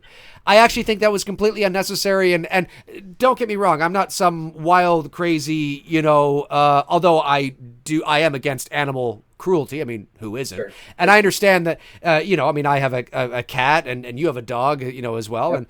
And we love our animals, but, so that's not what this is about. But I just think it's like, you had to kill it. What? Because it wasn't cuddly and furry? Is that why? It's just a fucking snake. Who cares? We'll just fucking kill it. Like, dude, it's a fucking snake. Why are you killing it? Just get a fucking fake snake. And they could have gotten a fake snake, because it's not like you ever see the snake really going around and like attacking or whatever it is. It's not like they needed the mobility and agility of a real snake. No, they didn't need that at all. They could have had a fake snake in there, pulled it on a little bit of a string to give it some movement, and then just have the machete come down. So yeah, I always thought that was really lame. I don't understand why they did that. Agreed. And completely unnecessary to do that. There's no reason to do it. Anyway, I'm sure not Victor Miller, the hell, the special effects guy. The chat room will let me know. Why am I blanking on his name? Anyway, him. I'm sure he could have come up. That's it. Thank you, Tom Savini. I'm sure he could have come up with a fake snake. Okay, let's see here. There was a question that I promised, and that's what I'm scrolling here, and I just found it. Instagram question. Yeah. By the way, for all of you who are following Tony on Instagram and you are watching this show because of Tony, and you may not know who I am, welcome. Thank you for joining us here on the show. Great to have you here. Yes, and his name is Art. He's a big fan of both, the show and the stuff that you do on YouTube. And he asked, Tony, if you could ask this question on Two Dudes and Some Bullshit, that'd be great. And the question is, I think the most iconic car in cinema and television history, in his opinion, is I just freaking lost it. Sorry, because someone just responded to my Instagram thing and it pulled up the freaking question. The most iconic car in cinematic. Stop messaging me, Alan. I know you're watching, Alan. You just totally screwed that up for Art. No, I'm kidding, Alan. I appreciate the message. The most common, the most iconic car in television and cinematic history. Is this a car that has appeared in both movies and TV, or he's just saying in general? Was his favorite, in his personal opinion, his favorite is the Knight Rider car, which again, that's an iconic car, and there's no argument to that. I'm going to tell you this. I guarantee you the three cars that are about to be mentioned here, what Art just said, the Knight Rider car, what I'm going to say, and what Dave are going to say, all three of them will all be considered iconic cars. And I guarantee you, I already know what you're going to say. So I'm going to go first real quickly. For me, I would have to pick Old General Lee. Old General Lee, Dukes of Hazzard. You see that big orange 69 freaking Charger coming at you, man, just a good old boy. Just a good old boys. I was a big Dukes I hear the stories from my parents, we were too young because it ended in 85. I'm talking about in its initial run. Oh yeah. No, but I was a huge Dukes of Hazzard fan. I had the was Dukes of Hazzard. I had everything Dukes of Hazzard as a kid. I had a Dukes of Hazzard lunchbox. I mean, we were 6 when it ended, but it was in reruns. But also when it was on, we were like 4 or 5. I loved the car chases and the shows. I had the big Dukes of Hazzard car with Bo and Duke, it was great.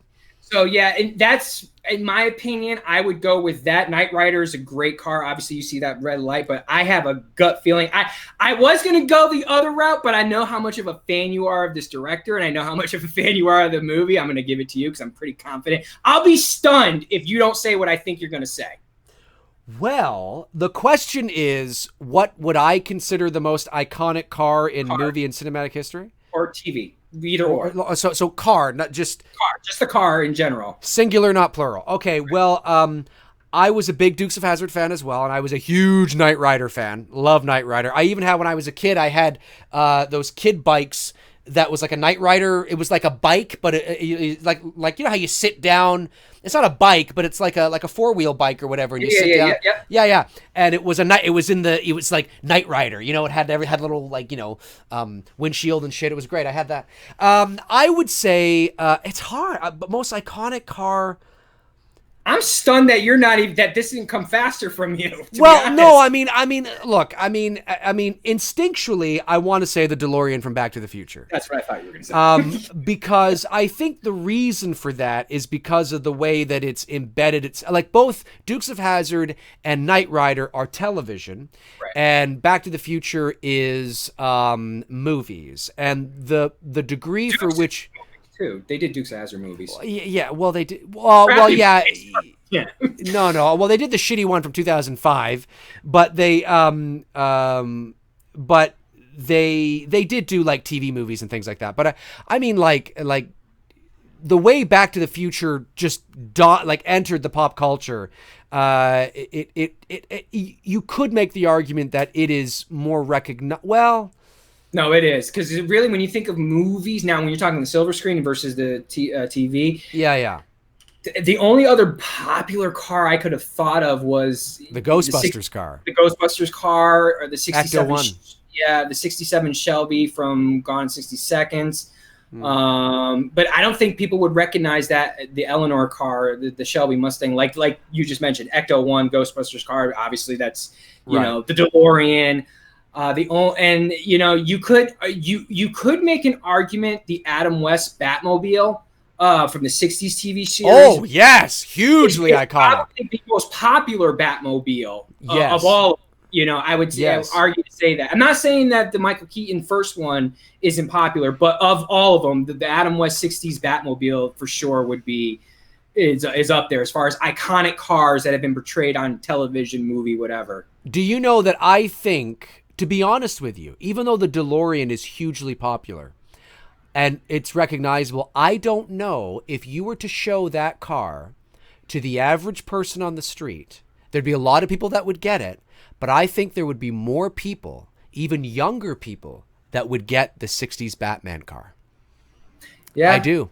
The Knight Rider with the flashing light. That maybe it helps. It helps. Dukes of Hazzard, maybe, but the DeLorean, it's because the DeLorean,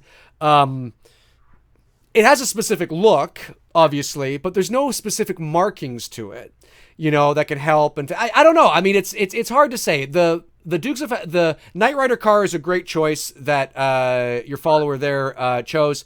You could Batman, the DeLorean, Ecto 1, Dukes of Hazzard, Knight Rider, they're all iconic. I mean, they're just all in their own ways. That's a great topic. That's an interesting discussion. Maybe one that we might come back to later on. 100%. I'm down for that. Let's see here. A couple of super chats. Frank Riker says, D&T, why is essentially that horror directors from the 80s collaborated to a point and today's are all about themselves and shutoffs? I don't recall. Well, I guess I think collaboration still happens today, Frank, but I think the industry is, you know, technology. You often hear me say technology expands exponentially. Well, I mean, the movie business now is just so expensive and so deep and so ingrained. You know, the business side of things, there are billions upon billions upon billions of dollars being spent every year on movies, let alone making movies. So I think that and this is just conjecture, but I think that the idea of risking and having collaboration and things like that is just, I think you see it more in the independent scene maybe coming up. You don't see it a lot in the studio system unless, you know, you're the Duffer Brothers, you're the Wachowskis, you're either a directing team or you're a producing team, and you've sort of come up the ranks like that. I mean, there still is a lot of collaboration. There is, but I think I know what you're getting at. But I think it's just, there's a lot of risk today, and a lot of executives in the studio system that try to mitigate that risk as much as possible, and try to kind of feel out, what's the best thing we can do for our bottom line, and unfortunately experimenting is not at the top of the list. I don't think. I think a lot of the times they tend to play it safe and try to get a sure thing in terms of who they work with, who wants to collaborate, and things like that. It's just, it's so deep now. I don't know, Tony, do you have anything to say to that? No, everything you said pretty much hit it right on the nail. Yeah, I think in the 80s, I mean, it was still a business, obviously, and people were collaborating, but I think, I don't know, I don't know. The question is, the horror directors of the 80s collaborated to a point today were all about themselves and shutoffs. I don't know. I think that might be a bit of a blanket statement, Frank. I get what you're saying, and I think there is a lot of that, but I think there is still a lot of willingness to collaborate. It just comes down to whether or not, if you're working for a studio, whether they see the risk outweighs the potential of the collaboration falling apart or not working, or I don't know. It's an interesting thing, interesting question. But I at face value, that would be my first instinct, was that there is collaboration that's happening, but it's more the risk and the guerrilla filmmaking of the collaboration, not guerrilla filmmaking, but that sort of stuff. Hey, let's just collab and do this shit. There's too much money being spent now, I think, is probably it. But anyway. Another super chat here from the Badass Ninja. Thank you, Badass Ninja. Says, Dave, please do the sound at the end of Halloween Resurrection. The sound at the end. Oh, I know what you're talking about. You're talking in my live stream when Michael opens his eyes. There's just this sound. There's the sound design. Well, it sounds. I think in my stream, I think it sounded like it sounded like a sheep in heat or something. It was like or something like that. It was just when Michael opens his eyes, it's like so. It's like fucking. It's dumb. It's dumb, is what it is. And it's just, that was the sound, I think. Okay, let's see if we can get a few here. Zach Axiola says, at Dave McRae, I'm excited for the upcoming Black Christmas film.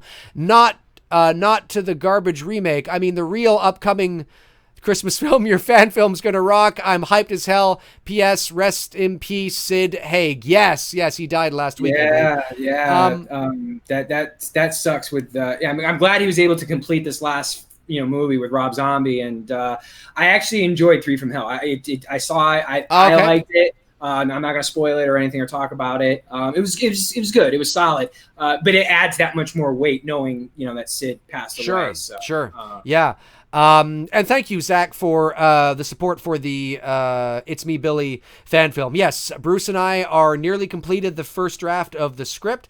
Obviously, we're bouncing around in our own lives and our own commitments, and we're supposed to be getting together this week to finish it off. And then the first draft will be done. We'll let it sit for a couple of days. I'll send it off to him. He'll look at it privately on his own. Look it over, make some notes, and then we'll get together again and fine-tune it. And it's a process, but like I said, the film is in development, and this is the development process. This is what you do.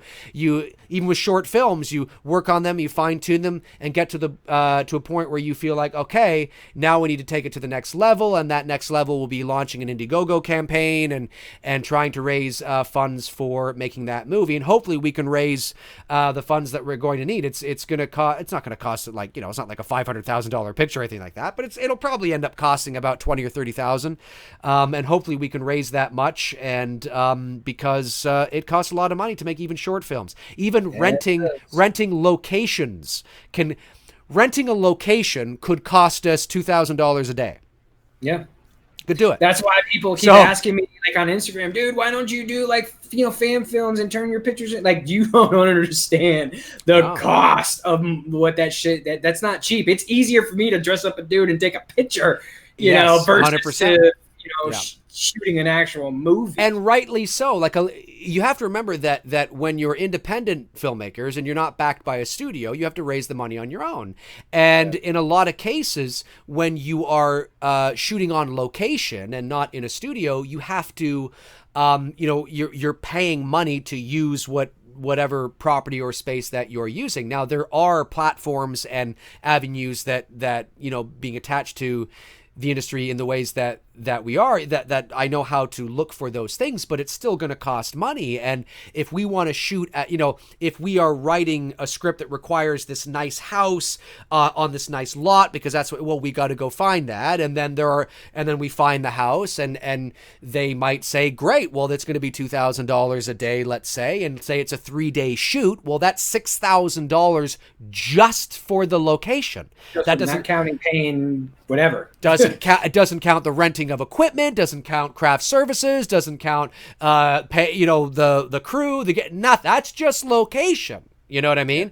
And rightly so. It's a house that could be lived in. You're taking up their time. The family that lives there may have to skedaddle for 3 days or for a good portion of the day, or whatever the case is. And then you have to find a house as well that allows you, if we have a lot of night shoots, you have to find a location that allows us to shoot there at night and maybe overnight or whatever the case is. And so it's a big ordeal. Even with short films, if you want to do it right and you want to make the best product possible, which is what we're trying to do, costs money. And but that's the next stage. We're still in the development stage right now. So, but thank you, Zach. Really appreciate that. Thanks. Was that a super chat that came in? It was. Edward Moody. Thank you, Edward. You rock, buddy. Wanted to send another super chat because I enjoyed the stream a lot. I remember being surprised by the fact Scream was a slasher with 2 killers. Yes! Really cool, man. Thank you, Edward. Thank you for supporting the channel. That's awesome. Really appreciate that. Okay, Tony, you take a few there. Oh, shit. Oh, shit. I wasn't ready, man. All right. I'll take one. Southpaw 82, Halloween Kills mask photo leaked. Was it leaked? I don't know. No, not to my understanding. What has been leaked is, to my understanding, there is a photo going around online of a Michael Myers mask that is not like that one. It's not all crinkly and, weathered and stuff. It's that mask, but it's all white. It's like a normal Michael Myers 78-ish looking mask, and it's being shared on social media all over the place that this is the mask that they might be using in a flashback sequence that they are indeed shooting for Halloween Kills, and that's what they're using. To my understanding, that the photo that you are seeing, unless there's another one, that is not the mask that they are using. That is a mask that is in a case for, I believe it was a 10th anniversary of Blumhouse or something to that effect, and they had a couple of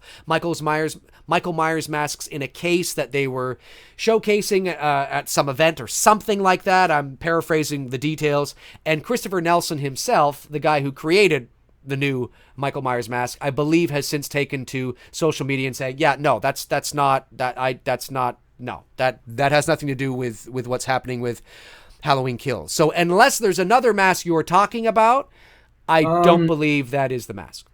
Aaron Keller sent me a mask here. I don't know. It's a shot of the one that's behind you, the 2018 mask. But then there's another one that's next to it, which looks like the crew photo in the center of it. Are they in a glass cabinet? Yeah, is that the one you're talking about? That's what I'm talking about. Yeah, that's not to my understanding, Christopher Nelson has said, yeah, that mask there that you see, the white mask, the one that's not all, made up, that's not, we're not using that. I mean, maybe he's lying, I don't know, but he has come to social media and says, yeah, no, we're not using that. Yeah, because that doesn't even look anything like the 78 mask. If he wants the 78 mask, that would look more like the 78 mask. Yeah. The ones behind you as well, too, because that doesn't look anything like, especially for like a flash, which I knew about the flashback sequences. I have a video coming later today that I'm going to post later tonight, I guess, talking about that and my thoughts on the flashback. And I'm a little worried about it. I like on paper, it's interesting, but I'm a bit trepidatious for, obvious reasons if you've followed me for a long time, which you'll hear me talk about in the video. So absolutely.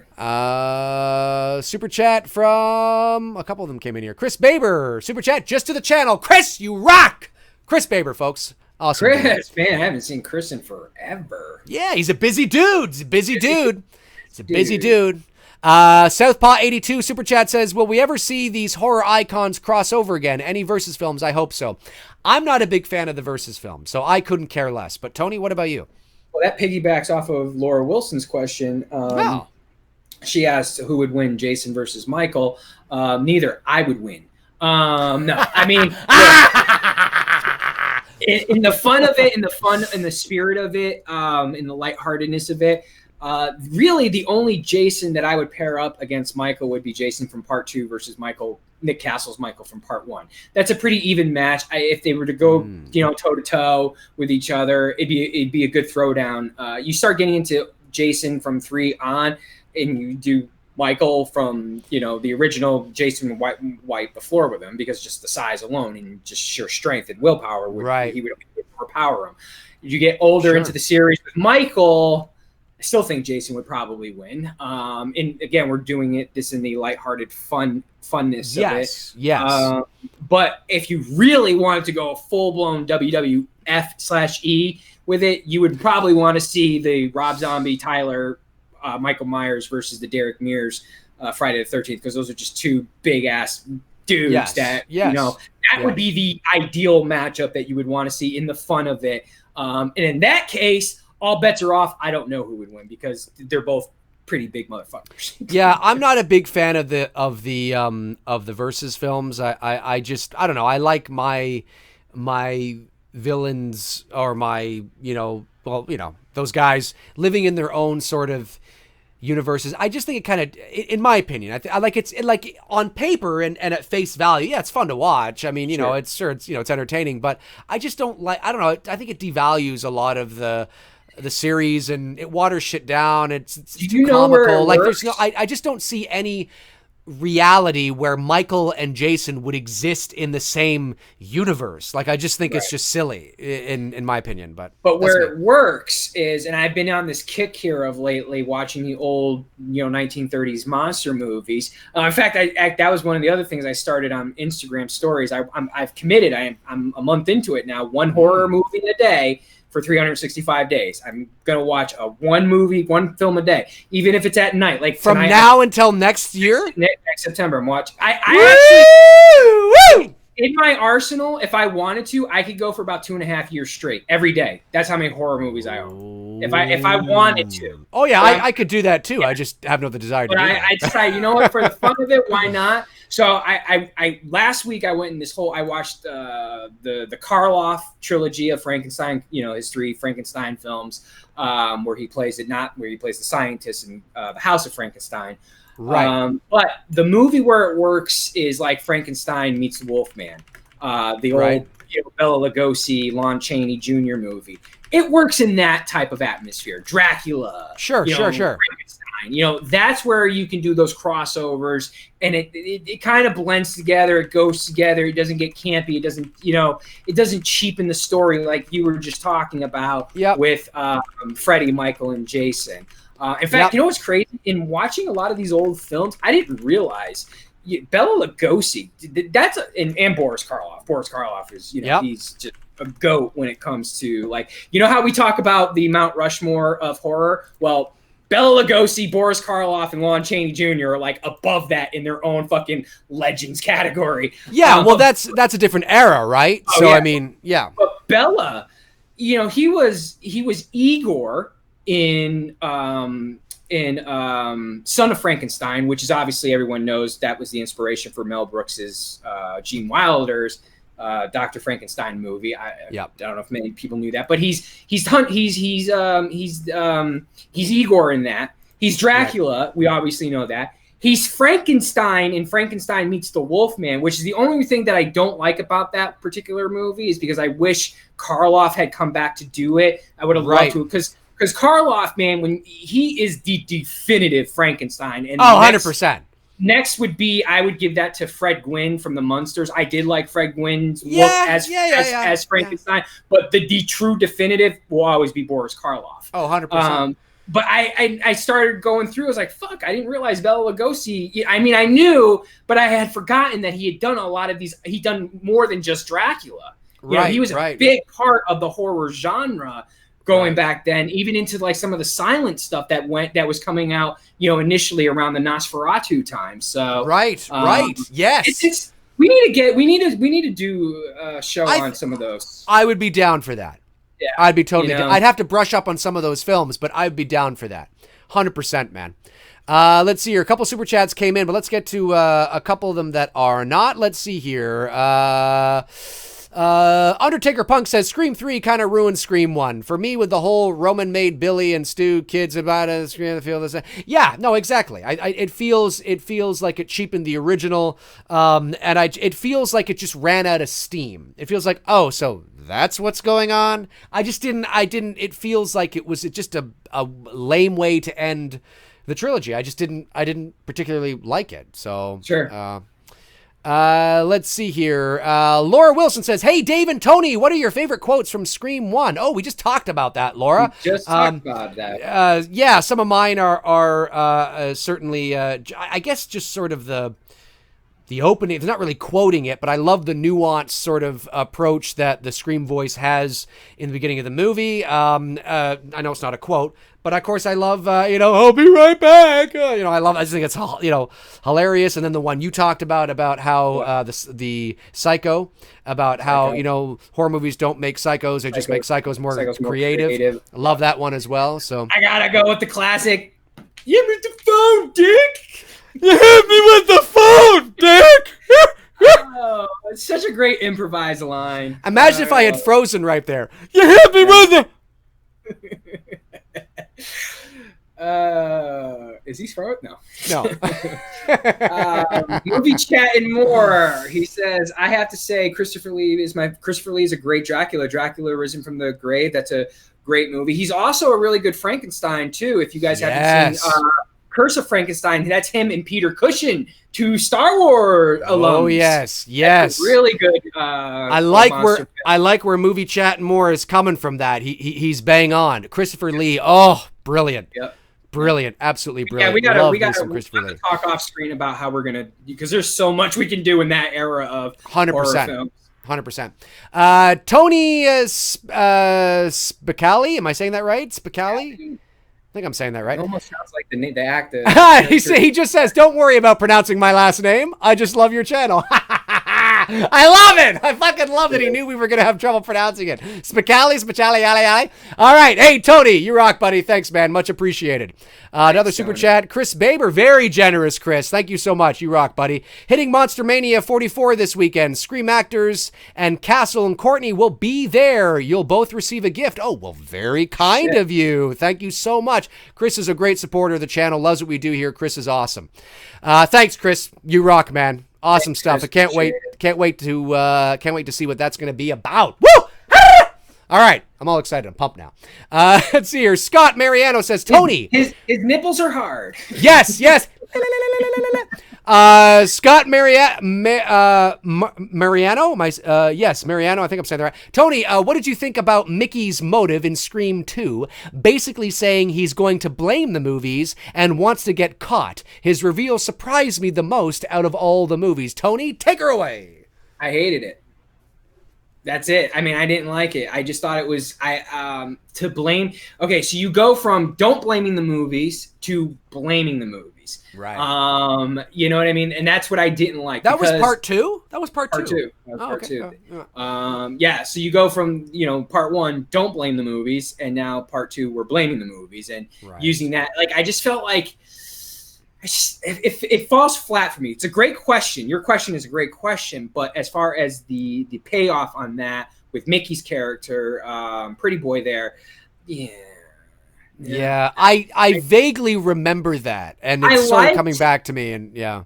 I did like the idea of Billy's mom, recruiting him. That's cool, but to use that as an alibi, I don't know. I just thought they could have thought that through a little bit more. Right. I got you. Super chat from Nick. You guys watching the slasher season of American Horror Story? I haven't yet, but I got to do that. I have never even seen one episode of that TV series. Neither have I. But apparently the first episode of this 80s sort of slasher or whatever it is, apparently it's really good. So I got to check it out. People are like, "What? You've never seen American Horror Story?" No. What? There's very little TV that I watch. I mean, I watch new TV. Like I watch Stranger Things, Ozark, which is a great Netflix show on with Jason Bateman. You know what TV series I just well it is. It's Netflix. I was sick for a couple of days, right? Not like sick, just kind of, under the weather. So it was last weekend. So I not this past weekend, but the weekend prior. So I sat in my couch in my home theater and I watched John Wick Chapter 3. Nice. Didn't like it as much as I think it's getting a little cartoony for me now. They're at the end. Yeah, like I'm like, dude, you like fucking Matrix 3. you'd fucking be dead. Anyway, so I watched that, and I did watch Us. And we'll talk after the show. But and then I was looking for something else to watch, and I stumbled across this show on Netflix called The Society. Now, it is by and large a teen drama, I would say. But the premise, I liked the premise of the show. I liked the concept of the show from what I read. So I'm sick on the couch. I got, Ricolas in my mouth and cold medication over there and a box of Kleenex and my cat on my lap and my orange juice over here. And I'm like, it's kind of interesting. What the fuck else am I going to watch, right? So I mean, there's a lot of shit I could have watched. But so I hit play on this first episode. And I binge watched all 10 episodes of The Society over the next 2 days. I really enjoyed that show. Now, is there some teen angst and some teen drama in there? Sure, there is. But the acting and the performances are so good that I mean, and they're not teenagers. I mean, they're like 24-year-olds playing 18-year-olds, sure. Right? How it usually goes. So they're a little more mature, but I totally bought into it. It's essentially, I don't know if anybody has heard of it, but it's in a nutshell, it's essentially about these group of high school kids who they're in this town and they go on this field trip. They're supposed to go on this field trip and it's canceled halfway through. It's at nighttime. They return home back to their hometown and the town is deserted and there's nobody there. They can't make phone calls. They can't get on the internet. It is just them, the 200 people that went on this field trip. And they have to figure out what is going on. Are they in a parallel universe? Are they in an alternate dimension? And they have to form... It's like Lord of the Flies meets the religious tale, the Pied Piper of Hamelin.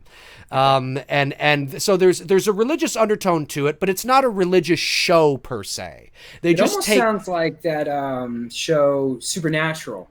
That has kind of a religious undertone, but not really. You know, maybe what I mean? like they're definitely I don't know a lot about religion, but certainly with the things that I was angels, demons, that hearing kind about of thing. It. Yeah, I don't get that from this, but certainly there's if you know your religion, especially Christianity, if you know your mythology and symbols and things like that, there definitely is that context there. There are certain religious stories that you can point to and go, that is totally what's going on here, but it's not a religious show. Like, I'm not a religious person, and if it was a religious show, no offense to anybody, it probably wouldn't appeal to me. So, if Kirk Cameron was in it, probably not going to watch it. But anyway, that was a jab at good old Kirk Cameron, but good old Kirk Cameron. Kirk. So, I like him. He's dedicated to his cause. He is. No, he is. You gotta, hey, you know what? Yeah, whatever. Totally cool. Totally cool. Not my cup of tea, but whatever. So, but anyway, but the what's interesting is that there is the mystery there about them trying to figure out where they are, what happened. They're the only people in the entire fucking town. But then it's this kind of thing meets Lord of the Flies. And they have to, if we're going to survive, we have to figure out how we're going to survive. There's hierarchies. There's a grocery store that's abandoned, but there's no food coming in. So we have to ration our food. And of course there's fighting and inner fighting and there's, politics involved and yes, there's teen angst and teen drama, but the performances are so good. I bought into the characters, and half the cast is Australian, and you'd never know it because they're doing tremendous American accents or North American accents or, Gotcha. whatever. And it's great. And so I would say it's worth checking out. Like, I always think that if you're going to watch a show, you should watch at least 3 episodes. I think 3 unless the first episode is so abysmal that you're just like, I don't fucking give a shit. But I think if you're like, oh, this is kind of okay, watch a couple more, see how you feel. And if by the 3rd or 4th episode it's just not hitting you, fair enough, right? But I love the premise, and I love the performances. I thought The Society was all right, and there's a season 2 coming next year. So, it was kind of cool. And I'm in the middle of watching season 2 of Dark right now, which is really good. It's when I mentioned Supernatural here, I'm not a big fan of that show. I mean, I don't mean that in a bad way, because I know there's a diehard fan base out there, and if you're someone in the chat that is, I will say this because it goes back to the car thing that we were talking about here not too long ago. I totally forgot about the Impala. That Impala that they have on that's Chevy Impala. That is one fucking, because I'm a big fan of old Chevy, like the Chevy Impala. My dream car would be the Chevy Chevelle, 1970s Chevy Chevelle. Oh my God, if I could get. What do you have a Camaro right now, right? Yeah. 2010, but I had a 79. I had a 79 Camaro back in the Woo!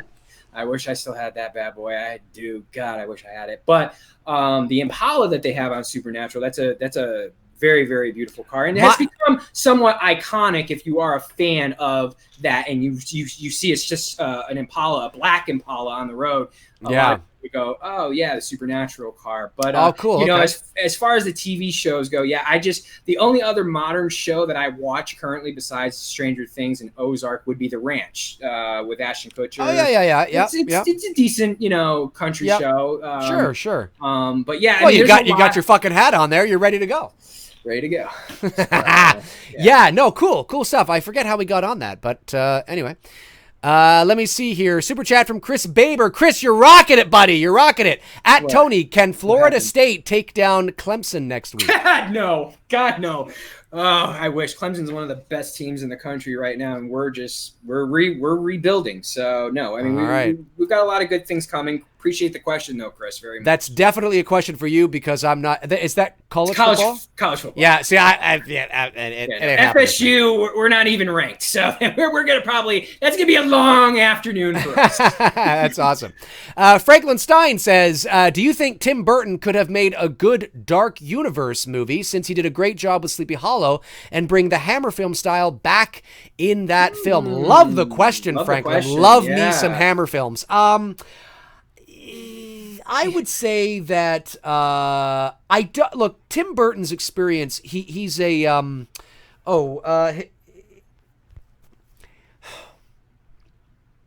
maybe. I would entertain the idea.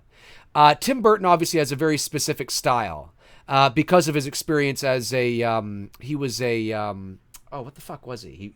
He wasn't always a director. He was an art director, I believe, and made the transition into directing, which you can totally see it because all of his movies have that whimsy to them, right? That sure. Animated sort of feel to it, even when they're not animated. So I would entertain that. I would entertain it. Don't know if it'd be successful, but that's not a bad way of thinking. Certainly can bring that dark. Interesting. Agreed. Let's see here. Just want to make sure I didn't miss any super chats. I don't believe I did. No. Okay, good. All right. Tiger Man at Dave and Tony. It would be awesome if you guys did an episode about misery and the hand that rocks the cradle. The hand that rocks the cradle. Good old Rebecca De Mornay. Rebecca De Mornay was hot. Yes. Smoking hot. That was one. I love that movie, and it's got Ernie Hudson in it. Ernie Hudson. Yeah, that's during the '90s run there, where everything early '90s, and everything got quieted on the slasher genre. Yeah, and that became at the time that was our horror movies. Hand That Rocked the Cradle, Misery's about around there, right? give or take. 1990 is Misery. Shattered. Sleeping with the Enemy. I think that was late 80s, actually.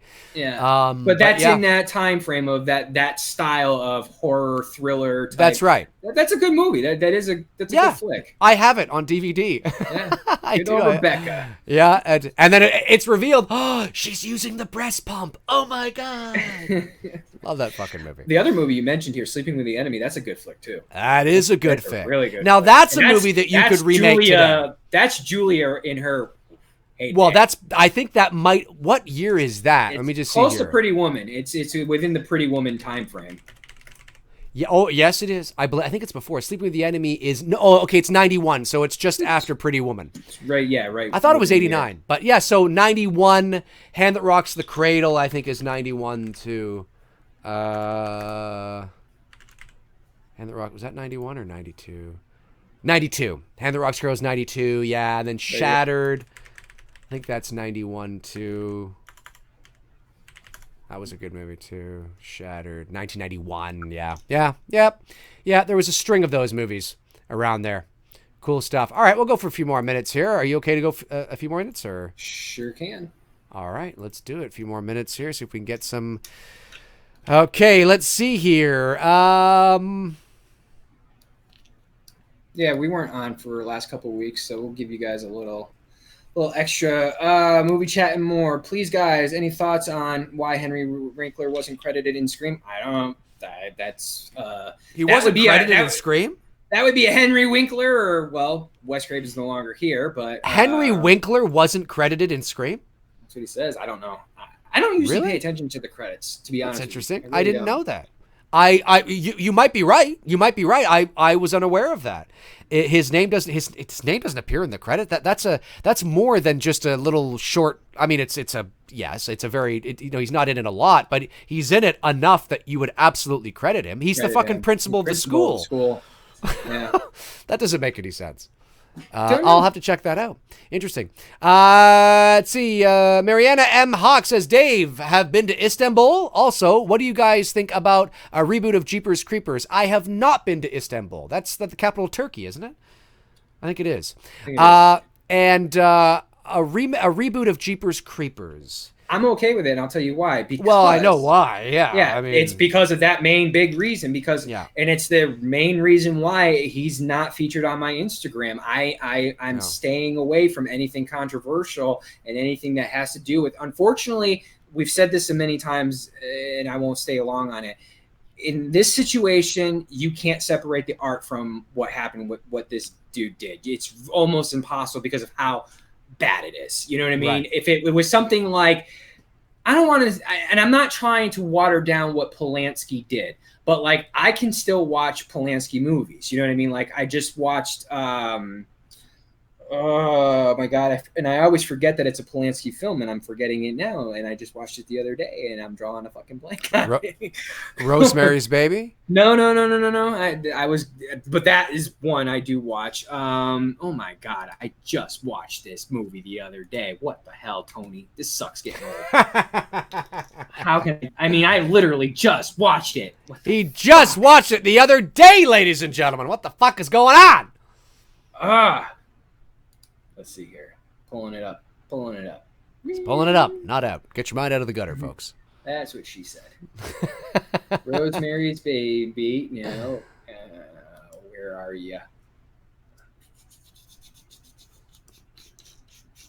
Dave, you keep talking while I find this. Yeah, okay, sounds good. So, well, for me, when it comes to Jeepers Creepers and the director of that movie, and for those of you that don't know, the director of that movie in the late 80s was found guilty of child molestation and possessing. Sorry, child not to interrupt pornography. you. The Ninth Gate, which is okay.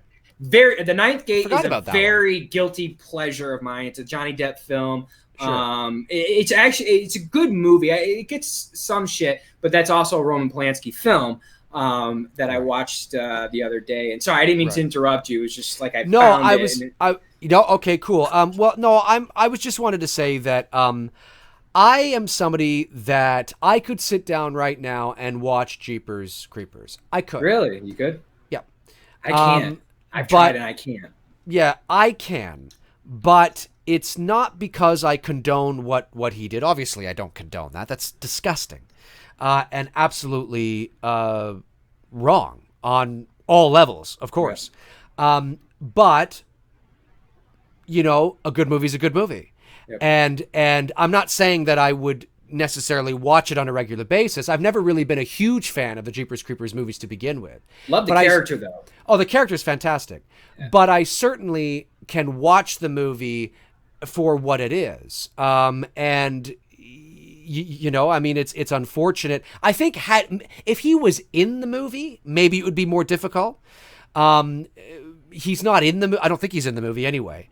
But for me, I can watch it on its own merits, and you know, I think I'm okay.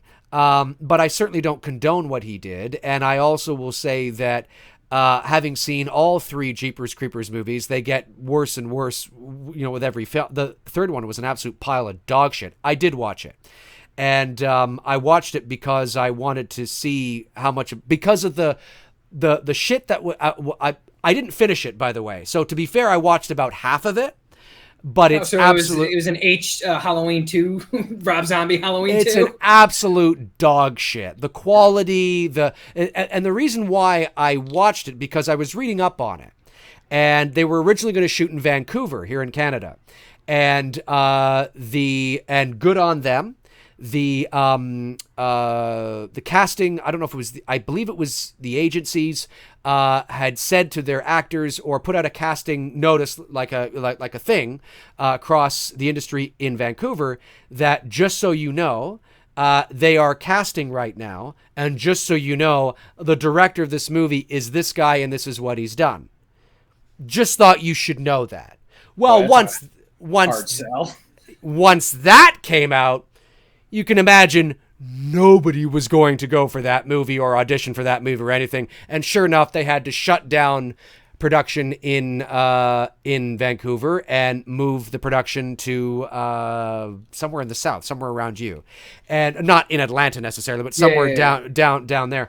And I question how many people know it, because listen, I mean, look, I know it's common knowledge for people who are embedded into the horror community, but there are probably a lot of people who have worked on both, all 3 of those movies, even his movie Powder in the mid 90s as well, because his conviction was the late 80s. So, I mean, there are probably a lot of people that don't, it's not like he goes around saying, oh, by the way, you know, I molested some teenager and I looked at, and, you know, I like, you know, kiddie porn. I mean, it's not like he's going around saying that. So it's like if nobody's going to say anything, I'm not going to say anything. And you know, but those are the consequences. Those are the consequences of your actions. And I am just stunned that people are still giving him money to make movies. Yep. That's what I'm saying. Now, to be fair, Jeepers Creepers 3 was not produced or distributed by one of the major studios, not even one of the minor major studios. It was more of an independent thing that did it, but it shocks me. And I watched the first maybe 40 minutes of it, and I thought it was dog shit, so I turned it off. And because of the trials and, you know, tribulations, as they say, that production was met with, I wanted to see what the quality was like, and it was dog shit. And I've never watched Powder. I have no interest in seeing Powder. But unfortunately, the you know, what he did is disgusting, and what Roman Polanski did is disgusting, which is why Roman Polanski hasn't been to the U.S. in how many years? 40 years or something like that. Yeah. You know, but is he talented? Yeah. Is Kevin Spacey talented? Damn fucking right he is. He's an incredible actor. Absolutely, he's incredible. But that doesn't mean that what he did or what anybody has done is right. I mean, it's not right. It's circumstantial. There are some things you can, and it depends on the person, you know, as well. But I absolutely don't condone it. I'm right there with Tony. I think it's absolutely fucking disgusting. Yes, sir. Well, on that note, there was a couple super chats that came in. Cool. Frank Riker says, T&D, what did you spend your first fat paycheck from your profession on? Oh. Bought a better camera. Honestly, I upgraded. Once I got a big pay, I just upgraded my that usually anytime I get a big payday, I'm always upgrading. I don't really invest into myself. I reinvest back into my company and photography. And I had a big nice payday this week. I did I didn't tell you that. I did a collaboration event with ILM. I did see that on your Instagram. So I did a thing this past week. They were doing something with kids here in Atlanta at Spelman College. Spelman College is one of the oldest African American colleges in the country. Very cool. They were in town, and I did a lot of the photos for them.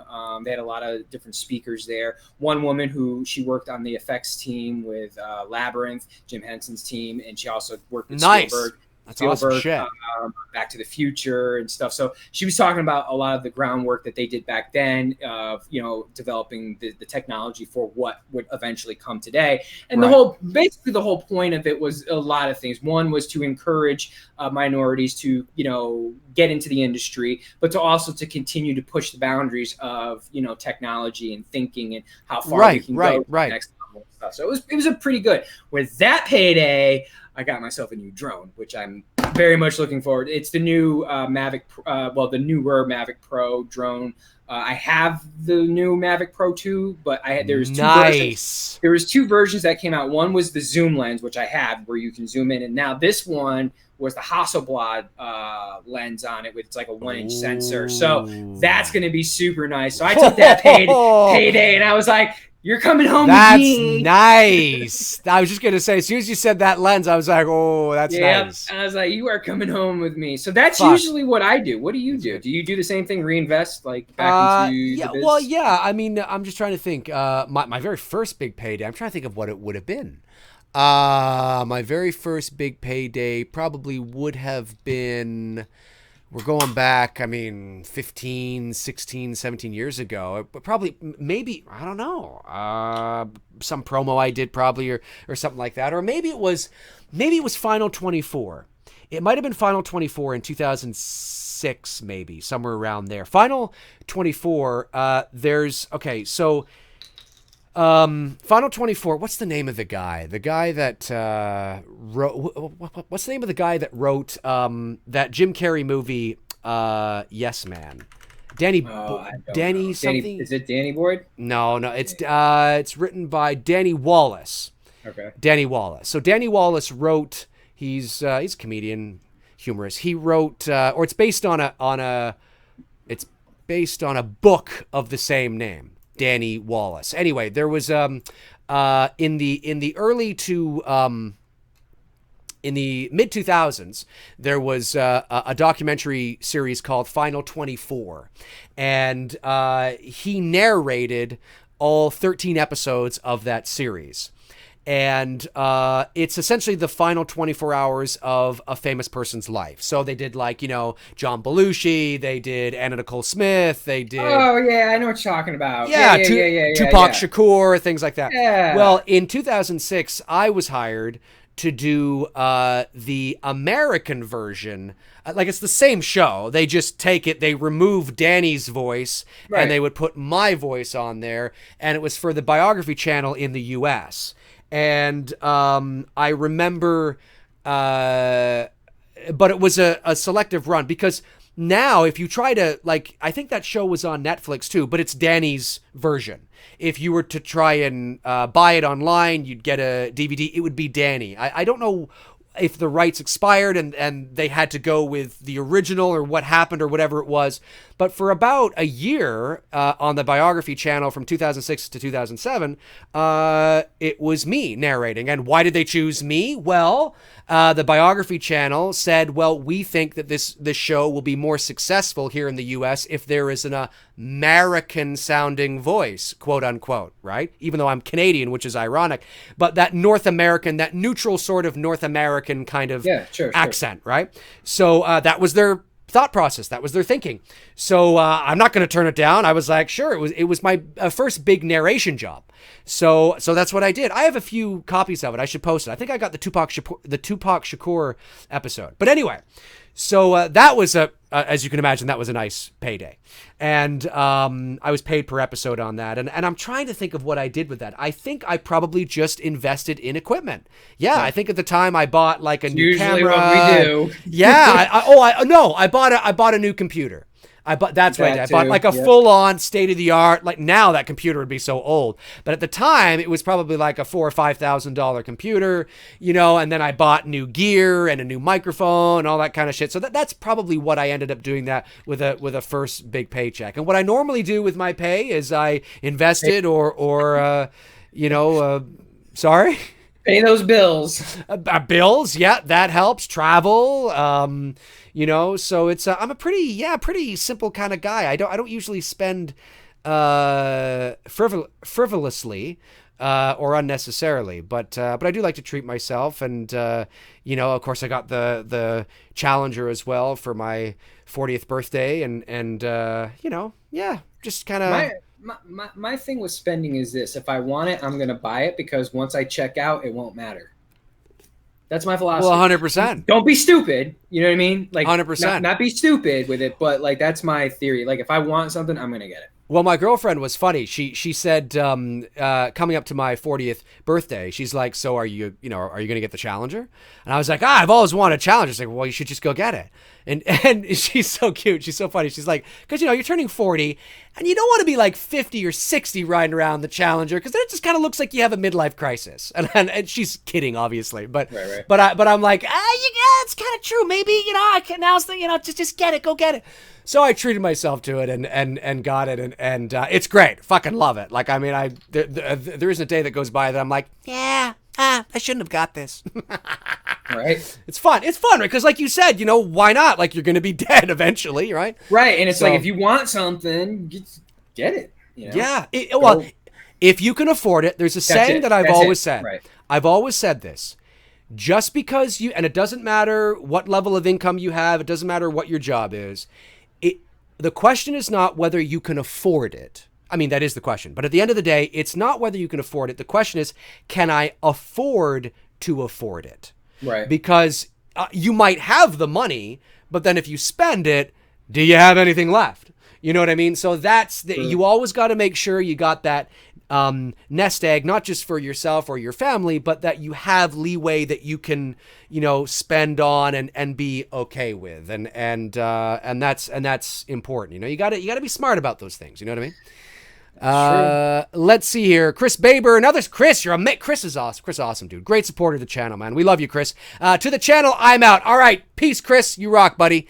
Another super he chat. Sent another one. He did. He said, yes, he said, either one of you watched the fan film Friday the 13th Vengeance yet?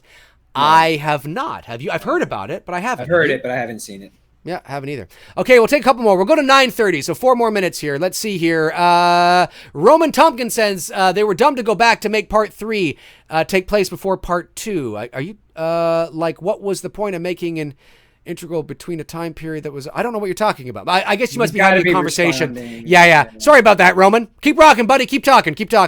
Let's see here. Nick, you guys seen Johnny Depp's From Hell? Fuck yeah, you're talking about a long time ago. Jack the Ripper film. That's a great movie. I mean, well, yeah, it's loosely based on Jack the Ripper, and he plays the detective in that. It's good. It's a good movie. Yes. I haven't seen it. One in a of long my favorite time. Ripper movies. Yeah. a lot of farts in that movie. Right. Just letting it rip. I know that was really juvenile. Juvenile. Let's see here. Jay. You know what? I think I always used to call you JT the Movie Maker. It's actually Jay the Movie Maker. Hey, buddy, how you doing? Hey, Dave, regarding Halloween Kills, did you see the set photos of 78 Myers? There is some evidence that they're flashing back. Yes, I have seen it. I have a video coming very soon, tonight, talking all about that. There you go. Kenny525 says, hey, Dave and Tony, if you could choose any actress to play the heroine in Scream 5, who would it be? Nev. Yeah, I guess so. I mean, you got to go back. You have to be consistent, right? Yeah. I mean, I wouldn't change it.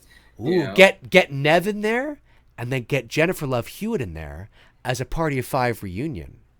Now, what about... Oh, you just want your J-Love in there. Come on! Why not? I mean, why not, right? She's not doing anything, and yeah. Well, I mean, she's doing...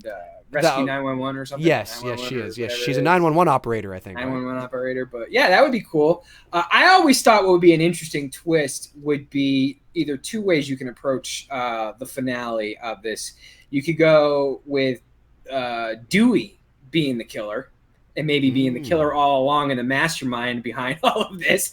That'd be an interesting fucked up twist. At least that. Now, some people might hate that, but at least actually at face value, when I hear you say that, it makes me think it kind of brings it full circle. Full circle. That's the reason why. Yeah, I didn't feel that full circle connection at the end of Scream 3. It just felt like, oh, that's what it is? Like, where the fuck did this dude come from? It would be a twist no one would see coming.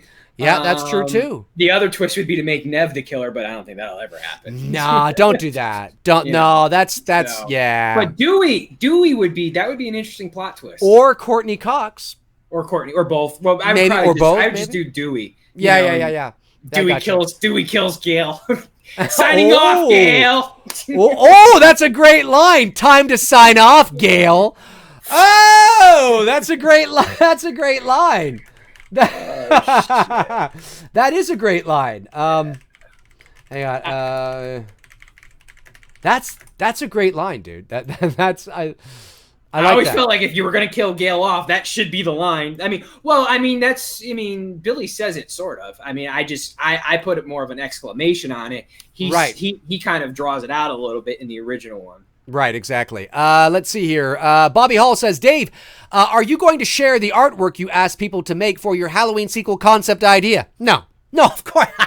Of course I am. Yes.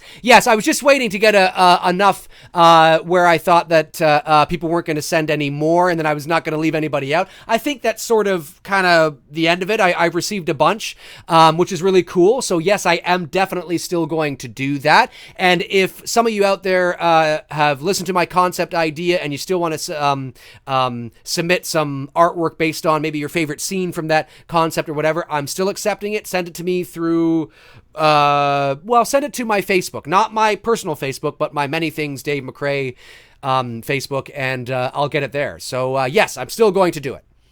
There you go. Right. It's 9:30. One more each? Sure. All right. You pick one. I'm still looking. All right, here we go. Justin Valdera says, Dave and Tony, if you were doing a new sequel for A Nightmare on Elm Street, what would your idea be? And would it do the same thing with the Halloween 2018 did with the following the original? That's a loaded question. Let me just say this. Tony and I have talked about this ad nauseum.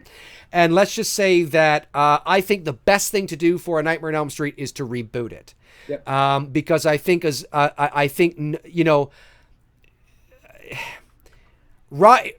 Robert Englund to Freddy is not like Nick Castle to Michael. Right. Robert Englund is a face, literally. He is a voice, literally, even though they deepen it a bit in post. But certainly he is performing. He performs Freddy. He's there, all that stuff. So if he says he only has one more left in him, and they make one more with him, well, then what? Right? Say he doesn't want to do any more. Well, do you recast Freddy for a sequel? That's not going to go over well with the fans, right? So really at the end of the day, because Michael and Jason, in theory, anybody can play them because they're not speaking, it's not a face per se. I think the best thing to do for Freddy would be to find an actor that can do justice to the character, not Kevin Bacon. He's in his 60s as well, or in his 60s, because Robert, I think, 73 or whatever.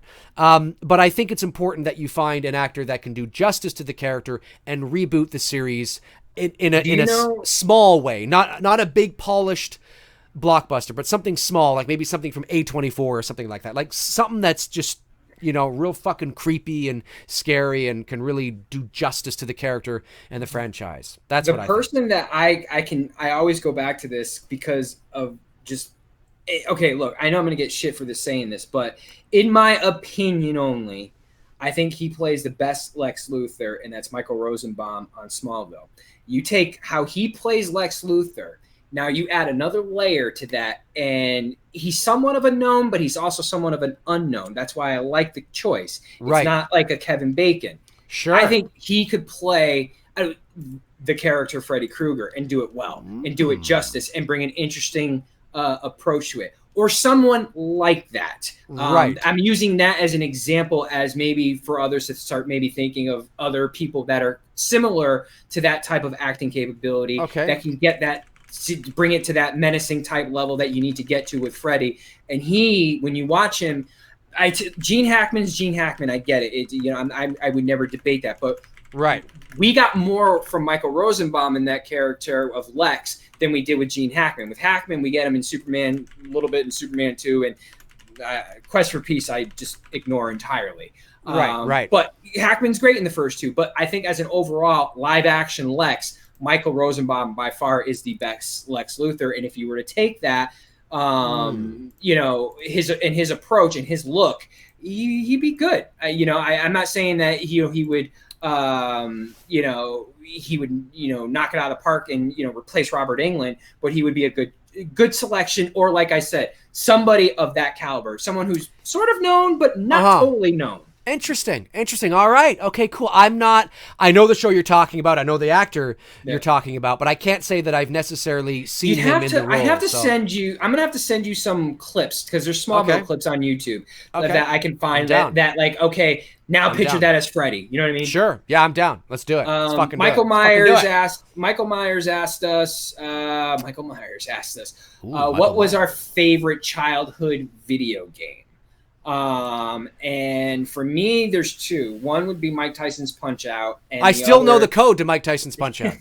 I do. Say it. Go ahead, say it. Well, the other one here is NHL 94. NHL 94. Oh, NHL 94. NHL 94 is still in my console right there, ready for me to play later on this evening. That one I probably play the most. And still do to this day. I love that. It's good. It's fun. The graphics suck, but I love it. Well, they didn't suck in 1994. 1994. They were amazing in 1994. And maybe Mario. You can't go wrong with Mario. No. Yeah, for me, Mike Tyson's Punch-Out!, the code is 007-373-5963. So for anybody who wants to pop in Mike Tyson's Punch-Out! Right now, just type in 007-373-5963 and you'll go right to Mike Tyson. Amazing that I remember that. Definitely love Mike Tyson's Punch-Out! I also love Super Mario 100%. Super Mario 2 I quite liked. Mario 2 was really good, yeah. NHL 94, 95, 90. I mean, I'm not really a kid in 95, 96. No, but the 90s, early 90s, Mortal Kombat. Oh, Mortal Kombat. Street Fighter 2. Do you remember the video game for the original Nintendo? It was a Kung Fu game. I think maybe it was just called Kung. Maybe it was just Kung Fu. Okay, it was probably just Kung Fu. Love that fucking movie. Yeah. Loved Ghosts and Goblins. Do you remember that movie? Ghosts and Goblins. Teenage Mutant Ninja Turtles, the arcade. If you're a gamer, you know which one I'm talking about. I know which one you're talking about. The OG arcade Ninja Turtle game that's also on console. That was the shit. Me and my brother played that game when we were kids. We played that shit all the time. Oh, yes. I love that game. That was a good I love that game. Yeah, and because I had older siblings, I also remember the Atari. And I think it was Super Pitfall, I think I played. And I remember the boxing game on the Atari was just like two circles. And like, it was fucking hilarious. I don't remember it very well, but I kind of remember it. So yeah, love the video games. It's amazing how far we've come and to think where we're going. Oh, it's virtual reality and shit. Yeah. Like incredible stuff. I can't even I feel so dated whenever I try to play a current game, because I'm just like, Jesus, these graphics are like way above my skill level. Oh, 100%. It's unbelievable. All right, folks, that's going to do it for Tony and I on episode 40. The big 40, Tony, of 40. Two Dudes and Some Bullshit. I know. It's hard to believe. I don't think it'll be a shocker what we're doing next week. No. Before we get to that, let me just say we appreciate everybody who tuned in as usual. Thank you to each and every one of you for supporting the channel through Super Chats, and for each and every one of you who are tuning in. We think all you guys are awesome. Remember, we don't always have to agree, but we are all movie fans, and we're talking like movie fans, and we think you guys are fucking amazing. And next week, on next week's show, it will be Monday again. It's going to be Monday for a little bit here because Tony's got some busy weekends ahead of him. So to nobody's surprise, next Monday, Tony and I will be talking Joker. The movie Joker. So be prepared for that. This is probably, I gotta say, I haven't been this excited to go watch a movie in a long time. I'm looking forward to seeing it. To see this movie. I have a feeling, I gotta say this too really quick. Ready or Not by far is my favorite horror movie of 2019. If you haven't seen Ready or Not, horror movie of 2019, just in the year. And to give a shout out to Melanie Scrofano, who was a girl I went to high school with, who I knew very well. She's in it. She is Did also. You see it? I haven't yet. Melanie, if you're watching, I'm really fucking sorry. I have not seen it yet, but she's also the lead in Winona Earp. She is Winona Earp. So I've known Melanie. I haven't spoken to her in quite some time, but we go way back, Melanie and I. And I remember when we were coming up in Toronto, we would find each other at several auditions together, and that was always fun. So I am just thrilled with her success. And Melanie, if you ever watch this, I should reach out to her. Actually, I should say hi, because she's just absolute doll, and she's great. So anyway, she is in that movie. So I'm thrilled that it's as successful as it's becoming. So it was like that was shot here in Toronto. And I didn't expect it to be as good as it was. Like, I was like, Jesus, this is a really, like, I walked out of there going, this was a fucking fun horror movie. Like, it surprised me. I went in there honestly thinking, like, I'm wasting money, but I walked out of there like, well, fuck me, that was really good. Now, having said that, I haven't seen Velvet Buzzsaw, which is a Netflix movie that's Jake Gyllenhaal in it. A lot of people have been telling me about that.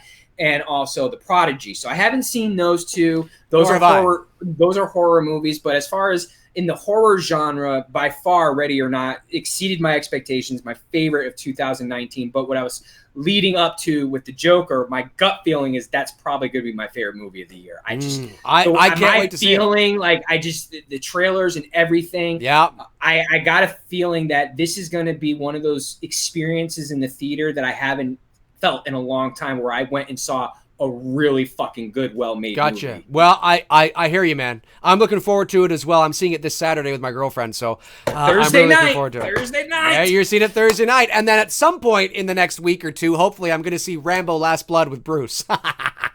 But Bruce that's right. That came out. I totally forgot that movie came out. And Bruce has yet to see Rambo 4. And I'm like, dude, you got to fucking watch Rambo 4. And he's like, do I have to watch it before I watch Rambo 5? I'm like, no. I'm like, no, you just have to watch Rambo 4 because of the mayhem, because of the testosterone, because of the heads exploding, the bodies and the mutilation. You just got to watch it. It's a man movie.